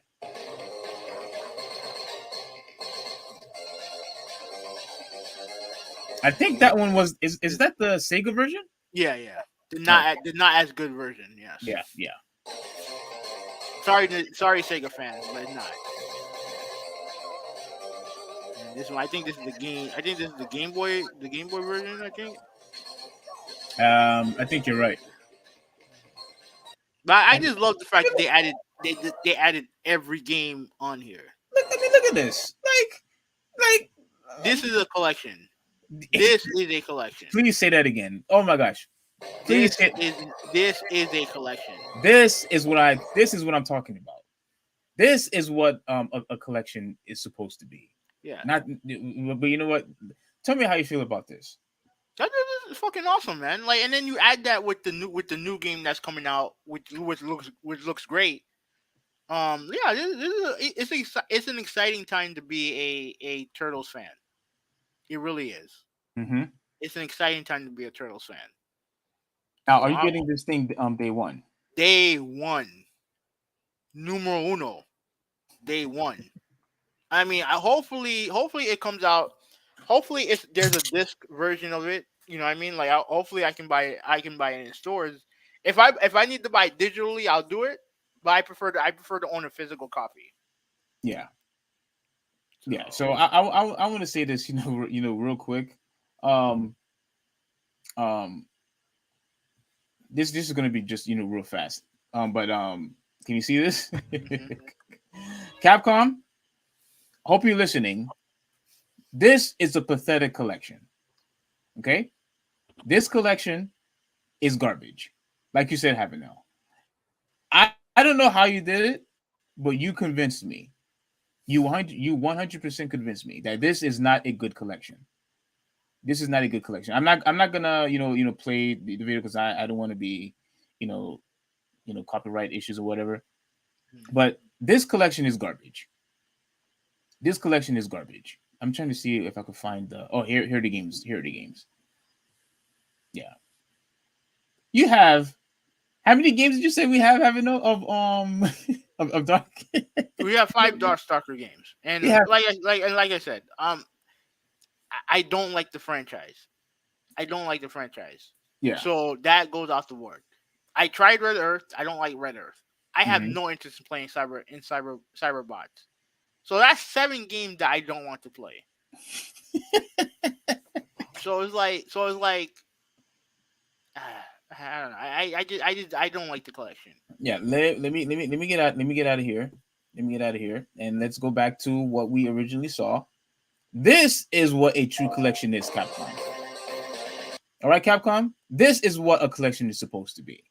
You have basically all of history of the Ninja Turtles went from Nintendo to Super Nintendo to Sega, Genesis. All the great games that we experience. Obviously, this is for nostalgia purposes.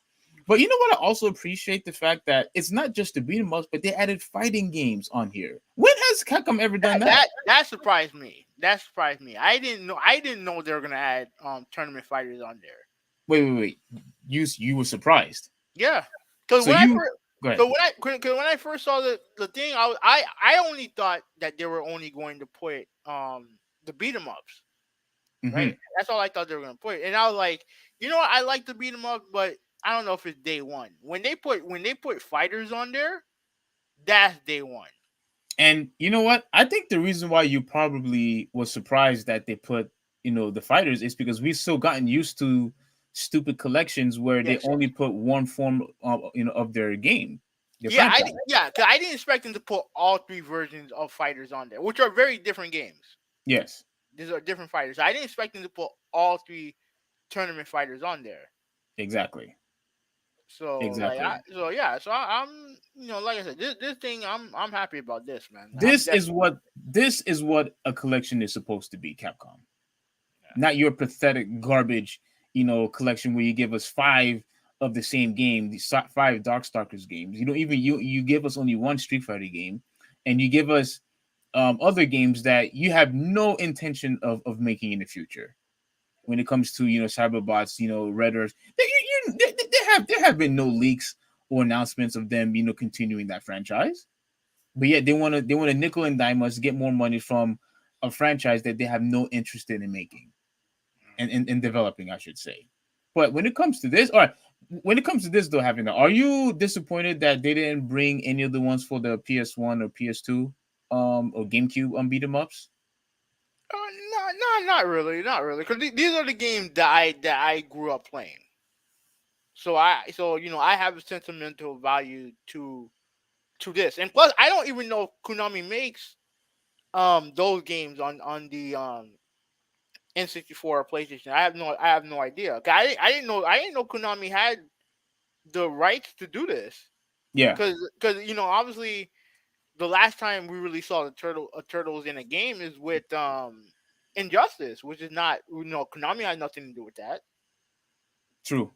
So like I said, this is a Konami thing. This is Konami. So I don't know if they own the rights to the to the N64 PlayStation games. I don't know if they made those games. But but for a collection like this of all the games that they made, this is as good a collection as you can find. It really Yeah, is. yeah, I do appreciate it. I did like some of the turtle beat 'em ups for the GameCube or PS2. But if you're right that Capcom that Konami didn't make the games for those consoles, then I could understand why it's not in this it's not in this collection, despite the fact that it's still Ninja Turtles. Yeah. I could understand that, but yeah, it would be nice to have him in there. But I get it. They probably couldn't do it. But I think Nickelodeon owns Ninja Turtles now. Yeah, I don't know. I don't. Yeah, I have no idea who owns the Turtles franchise. But I'm glad that this exists. Yeah, because yeah, I think Nickelodeon still owns the now they own the Ninja Turtles, like when it comes to cartoons and whatever. But I think IDW, which is the comic book, they still own the comic book rights. Hmm. From what I've heard.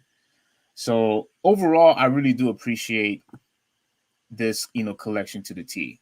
I, Yeah. I really do. Man, my goodness. Like, hopefully Capcom will actually copy and paste from now on. They're not going to, but man, Hoovy, this is 100% day one buy for me as well. Yep. 100% day buy. And look, you're not going to give me credit, but I told you that we was going to see more beat 'em up games. After success that we've seen with Streets of Rage, I knew we was going to see more beat 'em ups. I saw it coming. No, I mean you did call it. I'll give you credit for that. And I hope that Capcom, you know, do something with Final Fight. That would be nice to see. I actually want to see. Not only do I want to see Final Fight, but I really want them to make another Captain Commando beat 'em up also. I don't know if You you know, you ever know. played. No, I never did. And I've seen it, and it definitely looks like it definitely looks like Commando. It definitely looks like Final Fight had the same art style. So whenever I get a chance, I'll try it out. But yeah, Yeah, it would be nice if they did that. You know what I mean? Like, give us. They could add it to this collection because it's technically fighting game. It technically is, well, I know it's a beat 'em up, but it technically it has Street Fighter Legacy in it. So again, this makes the whole thing just yeah. I would wish that Capcom would give us a true Capcom collection. Like if you want to give us Street Fighter, if you want to give us Darkstalkers or all this stuff, but also give us Final Fight, give us Captain Commando, give us everything. Especially if the purpose is for us to experience nostalgia of all the games that you have made in the past and appreciate Capcom's history. and the development of all these games, why aren't you giving us the rest of the games that you made in the past? Like, why not? Yeah. All right. You know what I mean? Our friend in the. I don't know if you're looking at the chat right now. I keep telling these people that's in the chat to put the comments on the freaking podcast. But what did he say? No, you go ahead and look at it. In Malta, we're gonna get to we'll discuss the Westbrook topic right relatively soon. But just look at the comment. Look at the comment real quick. Do you see it? Yeah, but which one did you want me to respond to? I don't know. I Cause the thing is, I have to listen to the audio, but I don't want to do it right now. Yeah. But But he says that's biased. Apart from those other titles, everything else is already on newer platforms. I'm not really sure what he means by that. Do you know? no. I mean, if you could elaborate a little bit more, Riddler, can you please let us know? And by the way, those of you in the chat and the podcast, Malta and the rest of you, we call this dude Riddler. And the reason why we call him Riddler, that's his nickname, is because every single time when he wants to mention something, make a suggestion, or even tells a story, he always does it in riddles. He never gives us the full story. He only gives us bits and pieces for us to figure out. So we call him the Riddler, just to let you guys know. But And but and, yeah, and let me address one thing real quick. I understand. Look, I understand um that they already have collections out there. I get it. The problem is that you cannot sell me. And look, if people ask for Darkstalkers, that's fine. I didn't ask for that fucking game. I didn't ask for it, so I'm not gonna buy it. Like you know what I mean? It's that simple. I didn't ask for that shit. So if they added my problem with the collection is that it has 7 games on the collection that I don't give two shits about. I don't care. yeah. Like I like See, at least that collection actually would have made sense if the whole purpose was for us to get a Dark Stalkers collection, the same way how they did with Street Fighter. When they gave us the Street Fighter collection, they gave us all the Street Fighter alphas, they gave us the Street Fighter twos, and they gave us the Street Fighter Second Impact and Third Strike. See, if and it also was, yeah, go ahead. no, okay. I'll say this. I'm sorry to interrupt, but if you're gonna give us all these goddamn Darkstalker games, can we get a new game at least? Can you use that to promote a new game? We know you're not gonna do that, Capcom. So yeah. So what's the point of giving me a collection of a franchise you have no interest in making a new game of? Yeah, which is why this is why I included Red Earth and Cyberbots. Like, when the last time you actually made a new Red Earth or Cyberbots game? When?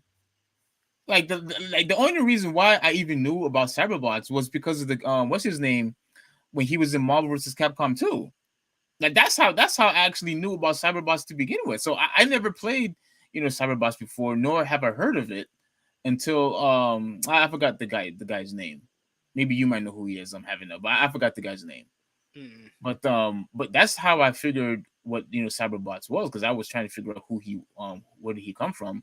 But Capcom have absolute no interest in giving us a new Cyberbots game, or a new Red Earth game, or a new Darkstalkers game. They have no interest.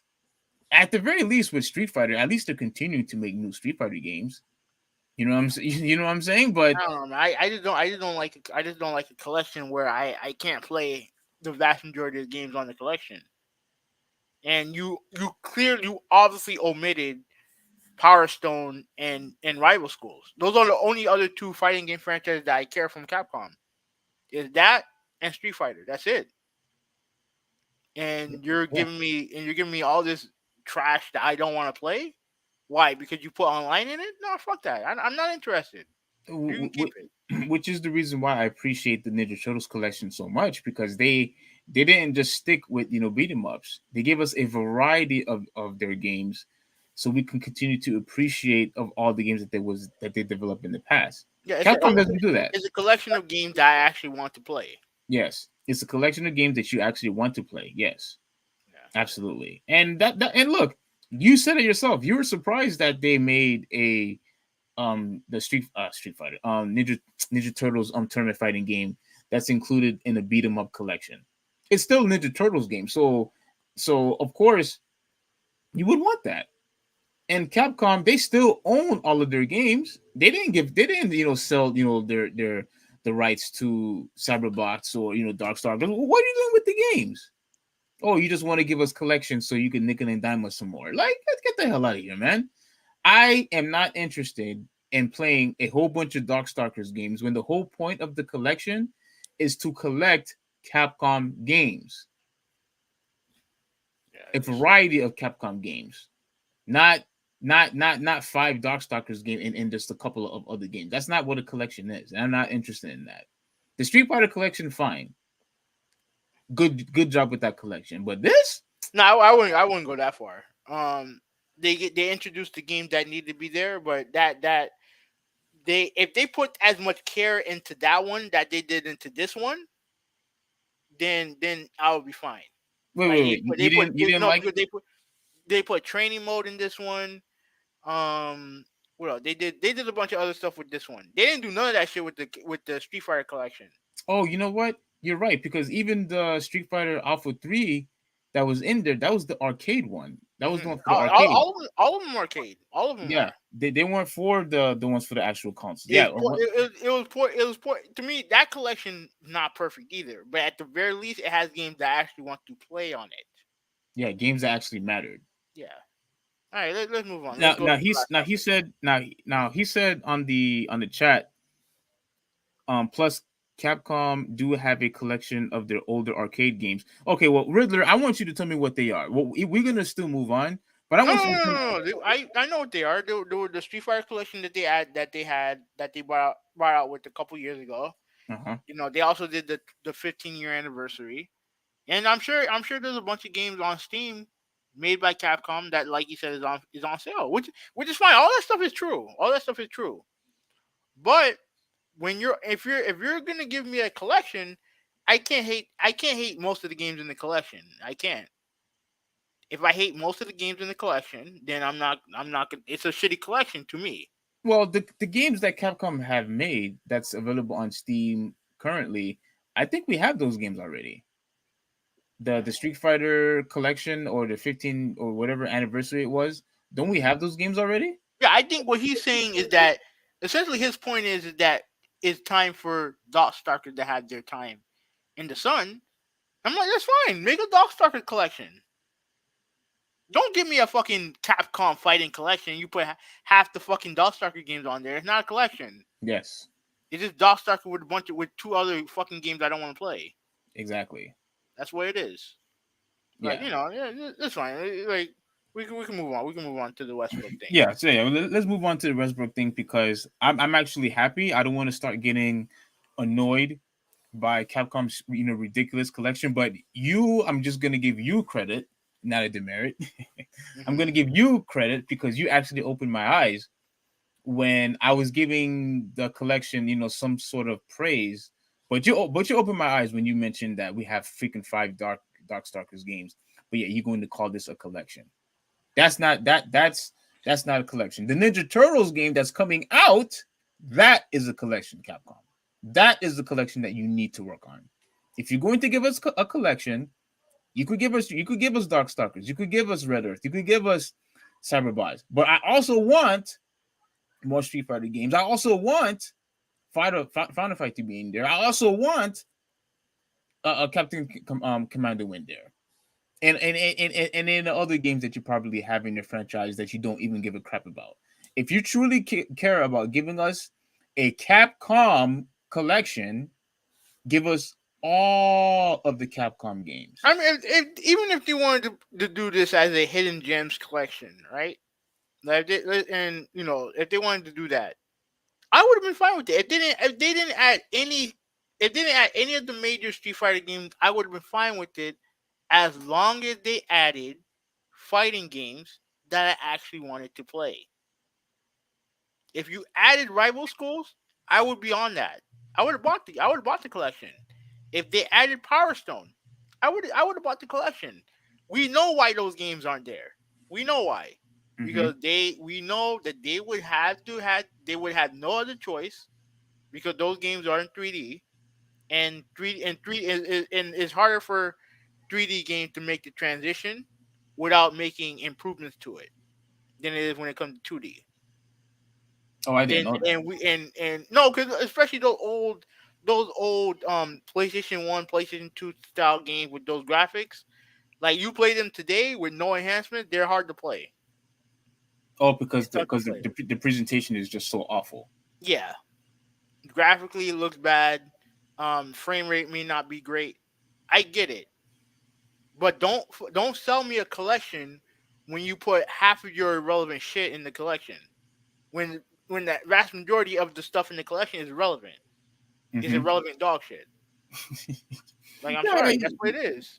yeah, At least to me, that's what it is. yeah, because Konami, they did a fair good job, and I don't know if you remember the Metal Gear collection that Konami had gave. That with the Metal Gear collection that Konami gave, like they gave us almost nearly every single Metal Gear that was released. They gave us the original Metal Gear game, right? They gave us Metal Gear 2, they gave us Metal Gear VR missions, they gave us Metal Gear 3, and they gave us the Metal Gear games that were on the handheld, the Metal Gear Acid Mm-hmm. and the Metal Gear Peace Walker. Peace Walker. And at the end, as an added bonus, they also gave us Metal Gear 4 on there. Metal Gear 4 was actually in that collection as well. That is a And that's a big fucking game. Yeah, Big.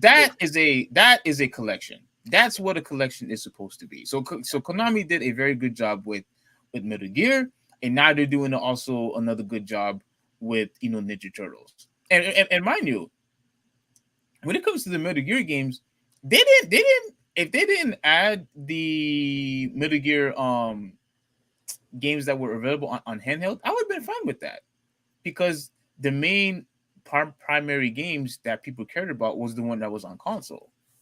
But I appreciated that Konami wanted to give us additional games because I never played the ones for the for the Vita because I didn't have a Vita, obviously. So for them to actually put in the extra work to give us the ones for handheld, which goes to show that they actually cared at the time. They don't care anymore, but at least at the time, they actually give a crap of giving us good content, actually good relevant collection. And now they're doing it again with Ninja Turtles. And Capcom needs to learn how to give us a proper collection and stop being lazy and giving us garbage by and trying take our money away from us by sending us crap. And that collection is crap. Now we can move on. All right. Before we move on, Molter said, "Who, dude, Hoovy, you are so right. PS1 graphics are god awful," and he said Power Stone for Dreamcast looks gnarly. So yeah, I mean those graphics on PS1 they don't age well, bro. Like they really don't. Well, I think some of the graphics that were there, I think some of them were fine as long as they didn't, because to me Tekken 3 still looks fine to me. Yeah, it does. The second two doesn't look great. Like Tekken 2 the no. stages, the stages look nice, but the character models don't. Like I still think Tekken 3 is very playable to this day. Yeah. But yeah, but a lot of games don't age well from that era. Yeah, They just I don't. agree, especially if it's just plain 3D, like for example, like the old Metal Gear game. That Metal Gear, man, my gosh, it was so ahead of its time. Yeah, But when you try to play it now, it's like, oh my gosh. yeah, But it's hard. It's hard. yeah, there are some games that are still playable. Like I can still play Urges, I can still play Soul Blade, I can still play I don't think I could play too much of the Tomb Raider games, not really. But I could play, games like Tomba. I could still play, Brave Prince Musashi. Games that was, cell shaded or, cartoony or anything that was 2D. I could still play those. I could still play, Crash. I could still play Spiral. But as far as everything else, yeah, they're bad. They're very, very, very, very bad. Did So you ever play F-Zero on N64? not in 64. No. No, he said it looked good too. Looks No, fantastic I, too. I mean, some of the 64 games still look good. Like Turok still looks good to me.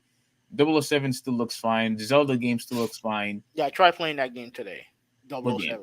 Double You O don't Seven. Try you don't playing that game today. you don't think it looks good? No, I think it plays even worse.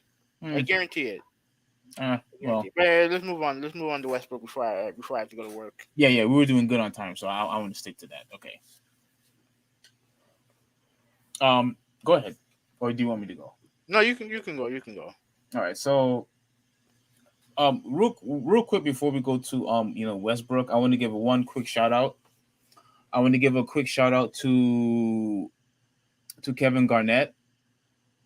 And the reason why I'm giving him a shout out real quick is because he finally let bygones be bygones, and he accepted Ray Allen as, I don't know, I guess as his friend again. It looks like, and I'm just glad that the beef is over, because especially when you had moments where you had one of the greatest players of all time come together in unison, you're never going to see something like that again. Because obviously you're going to have guys, God forbid, who will probably pass away. I mean, there were guys who passed away already, but that was a moment that we all could basically embrace, and it's so memorable. And I think that event probably gave Kevin Garnett a change of heart. Probably gave him a change of heart. I had the picture, but now I don't see it anymore. But well, what are your thoughts before we talked about Westbrook?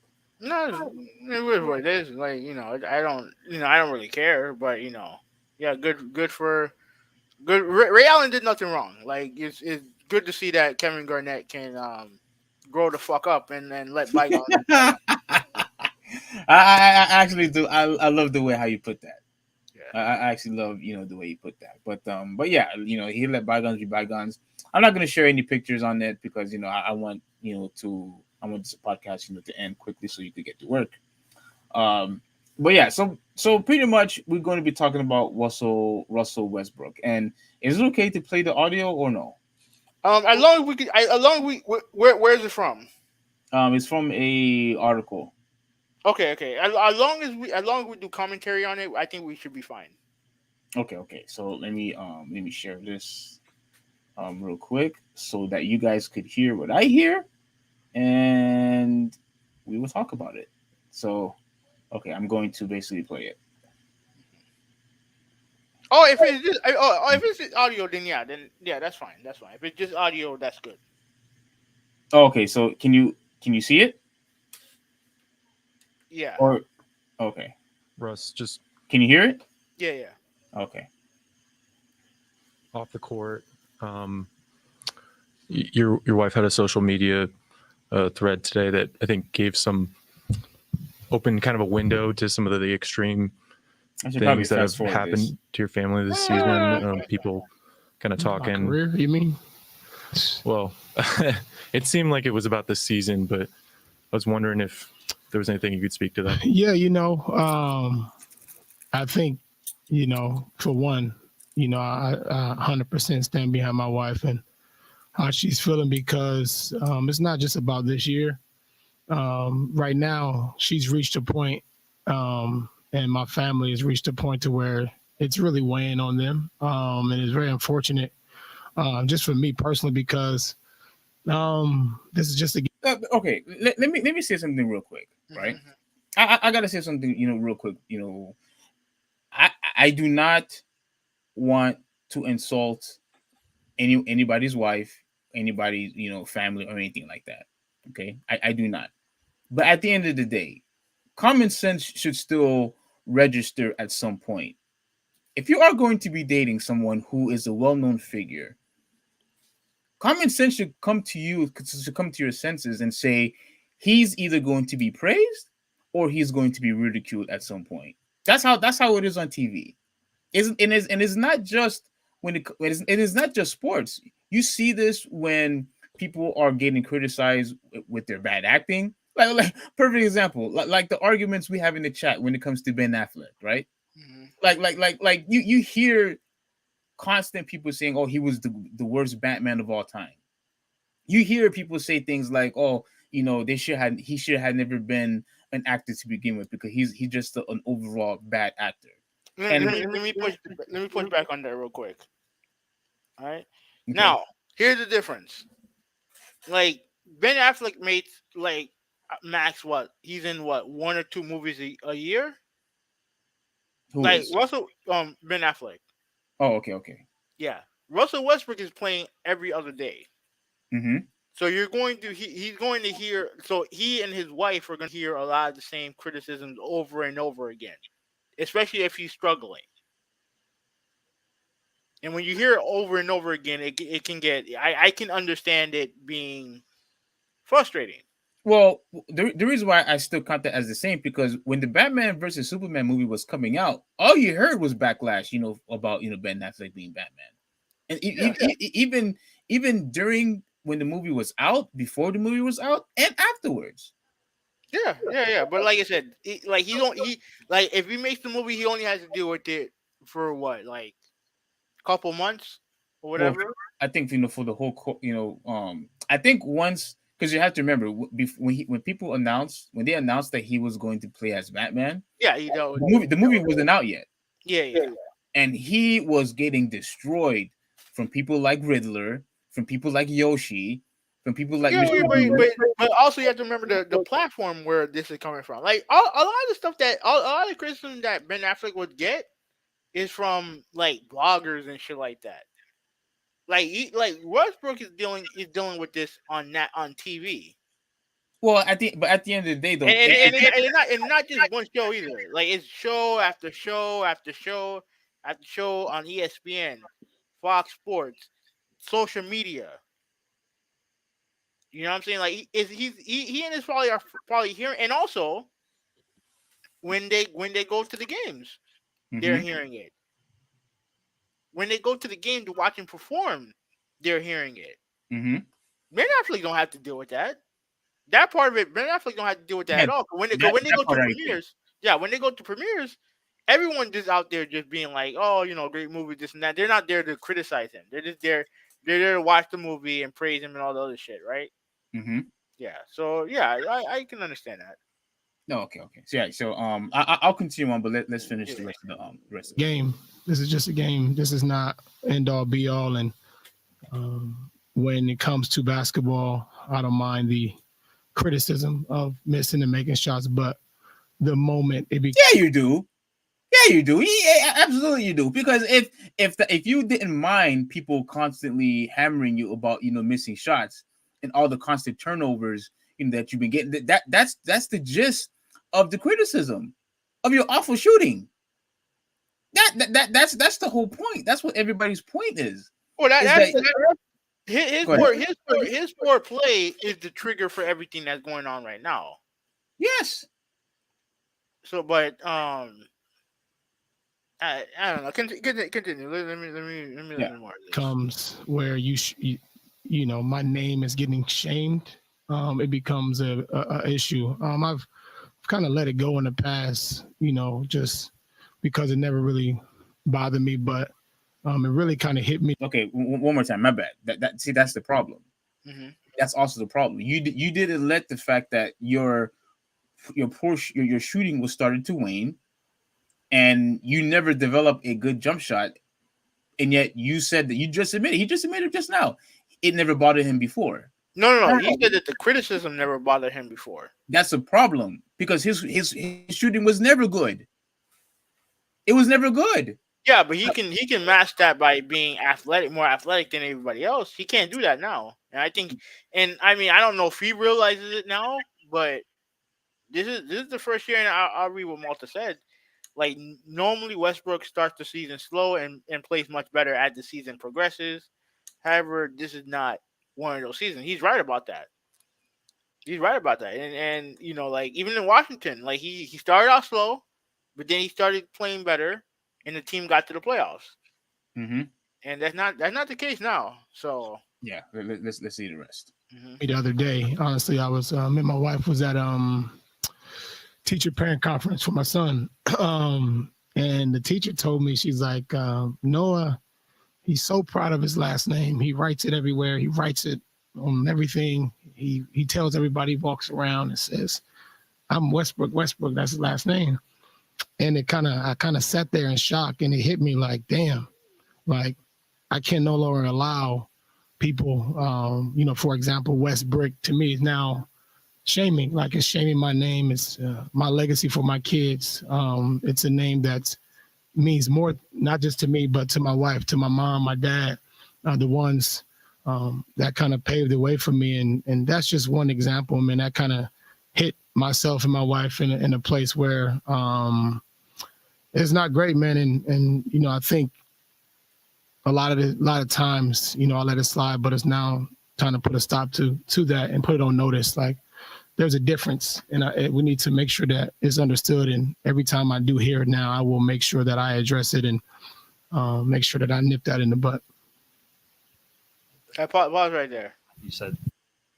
All right. So Malta asked, "Is he serious?" Yeah. Westbrook is a serious dude. Like, he don't play. Let me address this part with the name, because we all know, who's the one that really coined that phrase, right? We know who started that. Yes. We all know who did that, right? Skip Bayless. Yeah. Here's the thing, right? Criticism, to me, I have a very interesting take when it comes to criticizing players, right? Like, if you criticize the player for, at least when it comes to play, right? If an NBA player acts like a dipshit, or any player acts like a dipshit, I'll call it out straight up, right? Yeah. The one thing I've always had an issue with is when you take something that an NBA player really can't control, right? And you take that and make that a negative, right? Like, for example, his last name.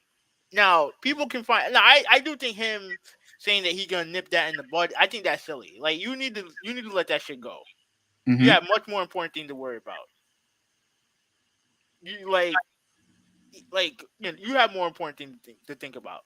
With that said, I don't want some dipshit like Skip Bayless taking my last name and making it out to be a joke. I wouldn't be okay with that. Why? Because it's Skip Bayless? No, because you're taking my last name and trying to make it some joke of it. Which relates to basketball, though. I don't give a shit what it relates to. If you want to criticize my play, criticize my play. Don't use my name for your wordplay. And that's the one thing that I see every major commentator that I listen to, every one of these fucking pundits on TV, and even some that I like, they're defending the use of the term Westbrook. But if I go around and I call you names based on your last name, you wouldn't be okay with that.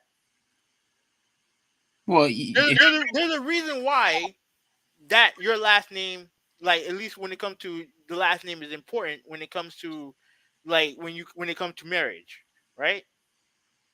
That's why we have discussion. That's why we have arguments over it. The last name is important. That's your legacy. That's your family legacy. And to have some ass clown on TV use it for entertainment, for his entertainment. Yeah, I agree with him. I wouldn't be okay with this. Now, I wouldn't go to the point where that's what I would be worried about most of all. Like, I wouldn't be worried about it, but, like, if I do see that person, I'll let him know how I feel about it. Even though we know what Skip Bayless does when he sees athletes, he goes the other way. Oh, I didn't know that. Oh yeah, trust me. There's stories about when, especially during the time with the whole LeBron thing, when he was heavy on that. Every time he saw LeBron, he went the other way. Really? Wow. You wonder why I don't respect that dude. If you want to talk the talk, you walk the walk. But he don't do that.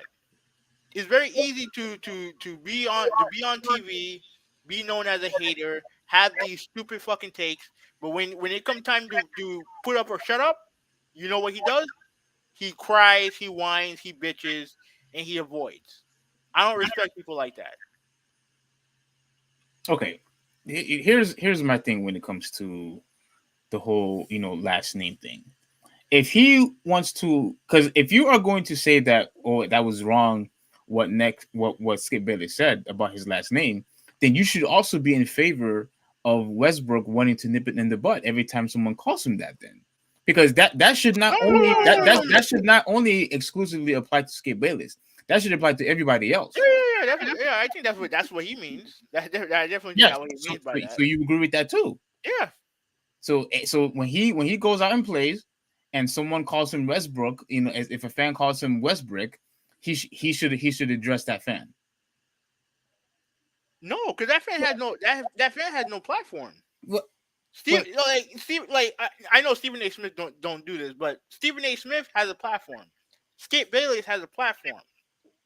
You know what I mean? Stephen A. does that all the time. He but he doesn't call him Westbrook though. No, I know he done it in the past though. I know that, but but he he tried to do that with the Nigerian national team, and the Nigerian national team let him have it. Yeah. You know what I mean? Like, people don't like it when you disrespect your name like that. They don't. You're right. You're absolutely right. But when it comes to this, in this case, right? Mhm. When you tell somebody that they suck, when you tell someone you're garbage, when you tell somebody that you need to retire, you're done, you're no good, people booing you, all this other stuff. I don't understand how all that is acceptable. But then when you call him, when you say that he sucks or he's garbage, that's still name calling. That's still name calling. So if you are going to tell people they shouldn't call you Westbrook anymore, well then all name calling shouldn't be allowed anymore if that's the case. But unfortunately, that goes along with the sport. All of that, when it comes to name calling, competition, all that stuff goes along with the sport. And unfortunately for him, because of his poor, if he had at least a decent jump shot, Westbrook would have never existed. It's because of him. It's because of him why we hear the term Westbrook now. And you know what's so funny? Yeah. That Magic Johnson by mistake called him Westbrook when he I don't know if you saw it on Twitter. Mm-hmm. But someone posted on Twitter that that Magic Johnson, he was with Stephen A. I think he was with Jenny Rose, Mm-hmm. and he was trying to critique Westbrook's play by play whatever, and he called him Westbrook by mistake. Yeah. I mean, it's gone so bad that it's officially had associated with his name. Period. Look, I do think there is a fine line between criticism and doing what Skip Bayless does. I do think there's a fine line. Skip Bayless is not the only one that does it. That's fine, but he's the main one, and I'm going to use him as the example. Okay. There's a fine line. There's a fine line. I maybe those lines can be blurred. I don't know if I've found that line yet, but I wouldn't call him Westbrook. I wouldn't do that. I'll just say that he's not shooting well. Like, I mean, he's not shooting okay, well. but when someone is constantly not shooting the ball well, what do they say? Oh, you're shooting bricks. Yeah, that's fine. That's fine. But when you use his name, and then turn that into it, I can understand him being upset about that. Because again, you're shaming his name. You're shaming his name. That's what you're doing. They're shaming, and some people, their name are their word. Like, I wouldn't want someone use my last name as wordplay, and I don't think you would either. Well, if they're here, they're actually doing it for a reason. Okay, I'm telling you, I don't care. I don't care what the reason is. Don't use my name. Don't use my name for your entertainment father. It still relates to basketball. Because okay, let me address this real quick, right? Mm-hmm. When it comes to, once again, competition, I always told you that competition matters.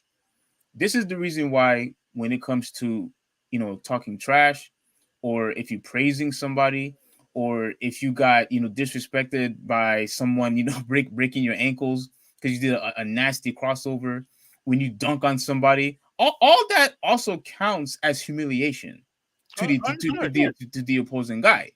Now, yeah, all that counts as humiliation. You're in the front newspaper that being dunked on, or you got tripped and whatnot. Someone shot a really nice jump shot over your face. Mm-hmm. All that still also counts as humiliation as well. All that plays a part. You can't try to take one element of it's because it's his name. You can't do that. It's still part of the game as a whole. That's why people boo. That's why people say, you're garbage. That's why people say that you suck. Wait, all right. Let me address that right Okay. now. All that stuff that you mentioned are all part of the game. Like there's always going to be an opportunity. There's always going to be a chance that you get humiliated on the floor. Either you get dunked on, crossed over. That's part of the game. But calling someone using their name and forming it into an insult, that's not part of the game. Yes, because he's shooting bricks. That's why. Okay, that's right. You can say that he's shooting bricks. It relates. You can say that he's shooting bricks. You can say that he's not shooting well. But I'm not going to blame a guy for being offended that his last name is being used as joke fodder, especially to a guy who never did anything of anything close to what he's done in his career. Mm-hmm. I can understand that. I can definitely understand. Let me read some of these things from Malta first. Yeah. He said that he doesn't sound like he cares about winning a championship. The thing is, I feel like his mind is too preoccupied with this. I do think his mind is too preoccupied with this. You know what I mean? And I think I do think the whole thing is affecting him because you have to remember this, right? He's from LA. Yes. He's from LA, right? This is the first year where he gets to, take his kids to school. And look, I don't care I'm gonna tell you that this right now. Laker fans are the worst fans in the NBA. I thought you said it was Philadelphia fans, or wait, did you say Philadelphia, or I forgot who you said, but you probably are still right anyway. Yeah, Laker fans are hideous when it comes to this type of stuff. They care about their sports team, but they are ruthless. Ruthless. And I'm sure that passes down to the kids. And his kids are going to school. He's obviously struggling. You know what I mean? Like he's always the main. Every time they lose, he's always a topic. Because normally he's either turning the ball over too much, not shooting the ball well, or whatever, right? Yeah. So I'm sure all of that has affected him this year. Yeah, let me say this. Let me see. He said that Malta says Skip criticizes and hates on Westbrook only because he's LeBron's teammate. Let me tell you what Skip Bayless does, right? Because he did this when LeBron was in Miami. When the Heat win, he'll praise Dwayne Wade, right? When they lose and it's because of LeBron, he'll obviously gladly say it's LeBron. Right? That's what he does. He uses his teammates as to elevate them so that he could denigrate LeBron. Mm-hmm. You know what I'm saying? That's a sign of a true hater. Like Skip criticized LeBron's teammates while they're together, but years later, when he compares LeBron's teammates to someone else, he said he's gonna say that LeBron had the best team. He said also almost any superstar LeBron has played in the playoffs, especially the finals. Skip claimed that they were not much competition, but only because they were LeBron's challenge. Let me read that. At the end of the day, it's all just a show. In a perfect world, Westbrook goes back to OKC and wins the championship. That's not going to happen. That team stinks. That OKC team that's there right now, that team stinks. Let me. He also said that he gets too much blame. Go ahead. Let me also say this, right? Mm-hmm. To me, Russell Westbrook is his mentality is not weak. Unfortunately, I have to say that. Mm-hmm. We're already seeing this on display with Ben Simmons, right? I don't know if you heard. I don't want to get into it, but I just want to give it as an example. I don't know if you heard the story of what happened with Naomi when she basically started crying because I think a couple of fans was criticizing her, and then she started crying and after she lost. Mm-hmm. And when you saw the situation with obviously with Kwame Brown at the time, and let me also address this. I remember you said that a lot of people was criticizing Giannis because of the constant air ball he shoots at the free throw line. Mhm. and that you also said Miami, which where we're from, Mhm. we're the one that started all the countdown stuff Yeah, yeah, that was yeah, happening with to Giannis. And yeah. guess what happened, Havanel? Everybody started doing it. And Mhm. people on the media always made fun of his air balls, saying that he's an awful free throw shooter, Mhm. constantly having countdowns every single time when he's in a free throw line. But he did that bother Giannis? No, he continued to get better. He ignored what happened, and that's what Westbrook needs to do now. That's what Westbrook needs to do. He has to own the fact that he's playing bad in basketball. He needs to realize that, you know what, I relied on my athleticism way too much, and I told you this, having that this was going to happen. I told you I was worried about that his career or his legacy or whatever it is was going to start to wane if he didn't develop a decent jump shot. I told you this was going to happen. And I guarantee you, I shouldn't say guarantee, but I am worried that he is going to end up like Carmelo Anthony because he's constantly being exposed because he's playing for LA. He's constantly going to be on TV No, I because mean Carmelo's on the team, and the funny thing is that he's done something that apparently Russell Westbrook not willing to do, and that's go to the bench. yeah, yeah. Apparently he's not willing to do that. Like, But look how long it took Carmelo Anthony to find a job though. yeah, I don't like I do not want Russell Westbrook to go through that. look, Not go ahead. that dude, if he wants to stay in this league and he wants to be part of a championship team, he's gonna have to start coming off the bench. Yes. He has to. Like, and I'm gonna tell you why. Because one, he's not a good shooter. One, he's not a good defender. Like, there's definitely videos of him literally lollygagging around while people are trying to grab rebounds and stuff like that.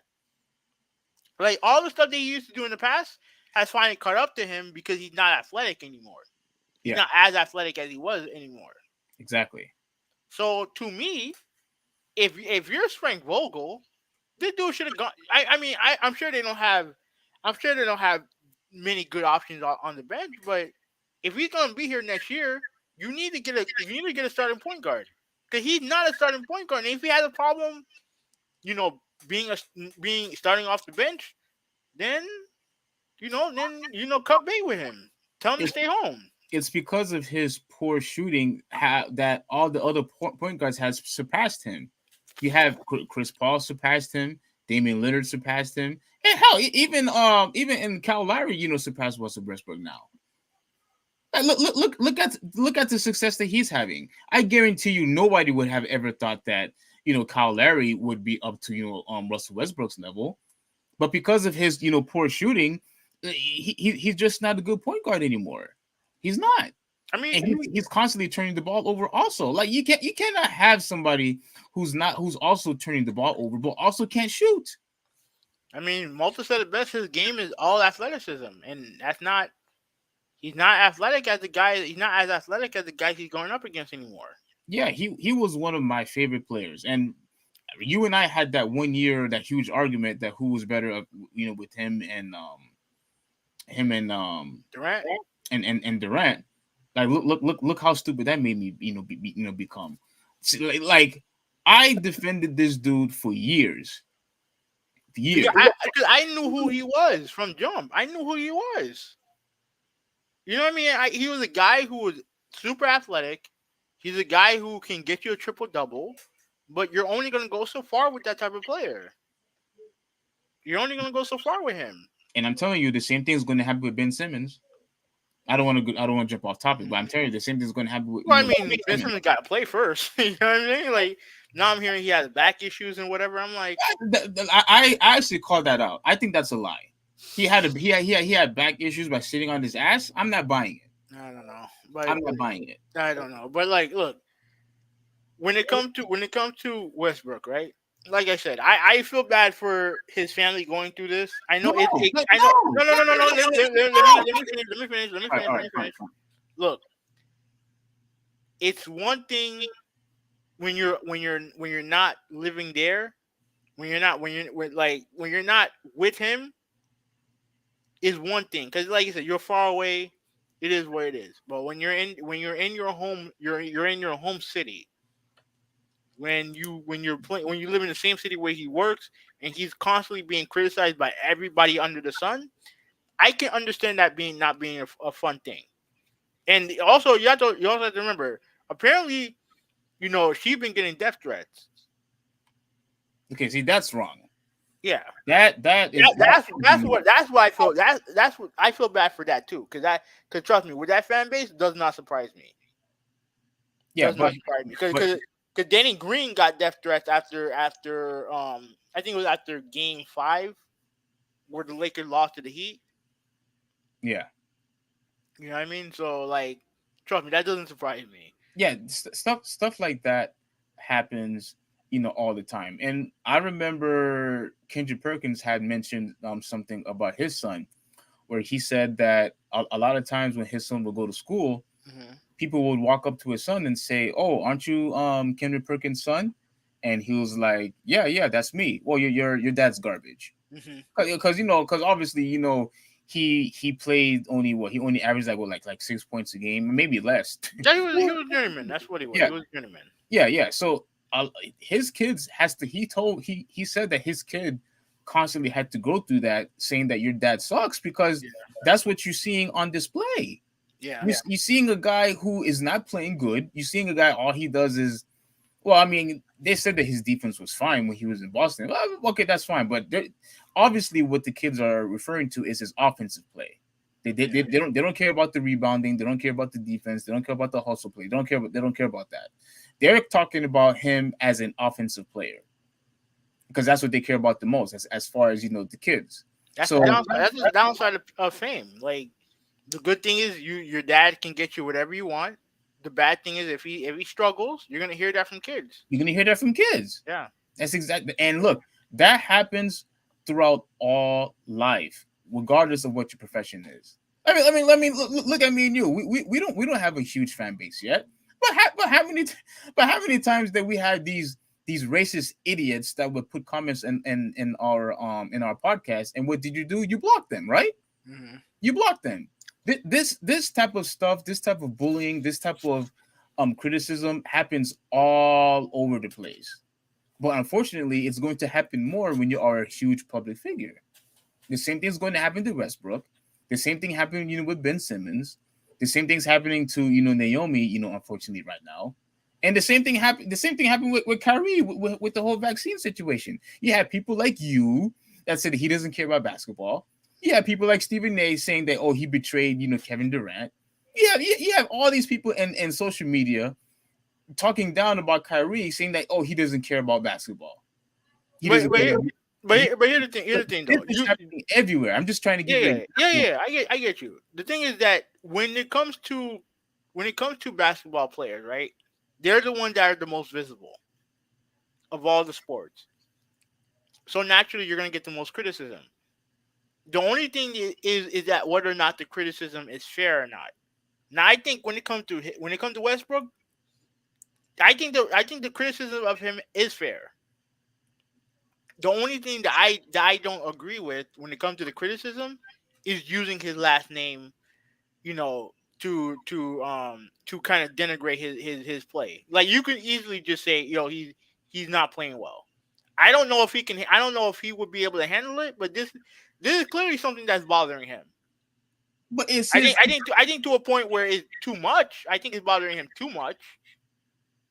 But I can understand when you play for the franchise that you grew up watching. You got one of the greatest Lakers of all time, Magic Johnson, criticizing you. Yes. You know what I mean? You have your family saying that they can't go to games because they're always hearing people cursing at you. They're probably cursing at them. You got your kids getting made fun of at school. I can understand if you add all that. I can understand that being a burden. But that's what happens when you're a public figure, though. He signed up for this. Yeah, that's true. That's true. Yeah. But does it make it right though? Well, can we talk? But remember, having though, this qualifies with all jobs though. When you don't, because look, even at a case at like in a retail store or even at a restaurant, if you don't do a good job, you're going to get criticized by your coworkers. Absolutely. If you don't do a good job, you probably might get a customer might report to either corporate or to your or to your manager. Okay, This happens everywhere though. Let me give you an example. Cause we mentioned this on the mentioned it, actually earlier today in the chat. Like I told you about my job wanting to give me a raise, right? Mm-hmm. And you said, is it worth getting a raise if you're getting if you're getting overly stressed because of because Because you're short staffed. yeah. And I said that is worth it. It depends on if it's worth it or not. And right now, it's worth it. I know what I'm getting myself into, but I'm getting compensated, so I have to deal with the consequences. Yeah, but you're not But doing but a you bad but job. you said You're doing a good job at your place. You're not doing a bad job. That's the difference. that's fine. But I still get criticism from at least from if a customer returns food, then that's a criticism on me, right? Yes. Even though they're bougie dipshits, at least, but that is criticism. Yeah, because you're saying that you didn't do a good job cooking the food. Yeah. The way that they wanted. Yeah. I get that. But to me, but the thing is that when I asked, is it right though? The same thing has to apply. Like if I'm getting a raise, but I'm still dealing with the same bullshit that I'm dealing with, is the raise worth it? And you pretty much said no in the chat. It's not worth it. Like, what does it matter if you're getting paid more if you're still short staffed and you're getting overworked? Mm-hmm. You said it's not worth it. Now, for Westbrook, it may not be worth. I mean, he's probably going to opt into that $40 million, but I'm sure a lot of what he's dealing with is not worth it. Well, I wanted to show that play where he was basically just standing around, not getting. I don't want to get copyright. Yeah. I wanted to show that so bad, but yeah. All right. Right now it's 10:00 right now, so let's wrap it. Let's wrap it up. I'll let you have the final word. Yeah. Crap. I couldn't finish. The rest of the audio. That's fine. We heard the most important thing. Okay, so let's just go back to Twitter. I wanted to talk about Michael Beasley's thing, but all right, but I guess like with Michael Beasley, he dealt with a lot of the same thing. Mm-hmm. Because he had all the expectations of being a number 2 draft pick. You know what I mean? And the stuff that he was talking about how people are stealing from him, including his own mother stealing from him. Yeah. And imagine if you had to deal with all that and then you had to play a game on national TV and you're struggling. I can understand that. I can understand that being hard to play basketball under those conditions. Yeah, but he also said that he just wanted to play basketball and that's it. Yeah. Like he just, he wanted, but I'm sorry, that's not how it works in the sports world. You have to talk to the media. It's just, it's just part of the job. But I mean, there are a lot of more things I wanted to say, but because for the sake of time, I guess we could, end it here. But my last and final thought is, the death threats I do not agree with whatsoever. But if you are going to go to a game and people are booing you, people are booing your family, or people are saying, hey, your pop sucks, or if people are saying, hey, it's because of your pops, it's because of your husband that why our team is losing. Frankly, to me, the reason why they're in this rut right now is because of AD's is not healthy. I think that team would have been perfectly fine if AD was healthy. Yeah, but even when he was there, like, if they lost, it was because of him, and he hasn't been playing well all year. No, yeah, you could blame both, but do I think they would have been in a 10th spot right now if AD was 100% healthy? No. Yeah, but they're not title contenders. No, they're not title contenders. And that's what they were there for. That team was built to win a championship. Yeah, and at the end of the day, unfortunately, because when you are a public figure, not everything is going to be a living in a utopia. Not everything is going to be cotton candy and lollipops, gun chops, and ice cream. That's not how it's going to be in the sports world. Whether if you are a basketball player, football player, an artist, an actor, whatever it is that you are, in a huge public, airspace, whatever you want to call it.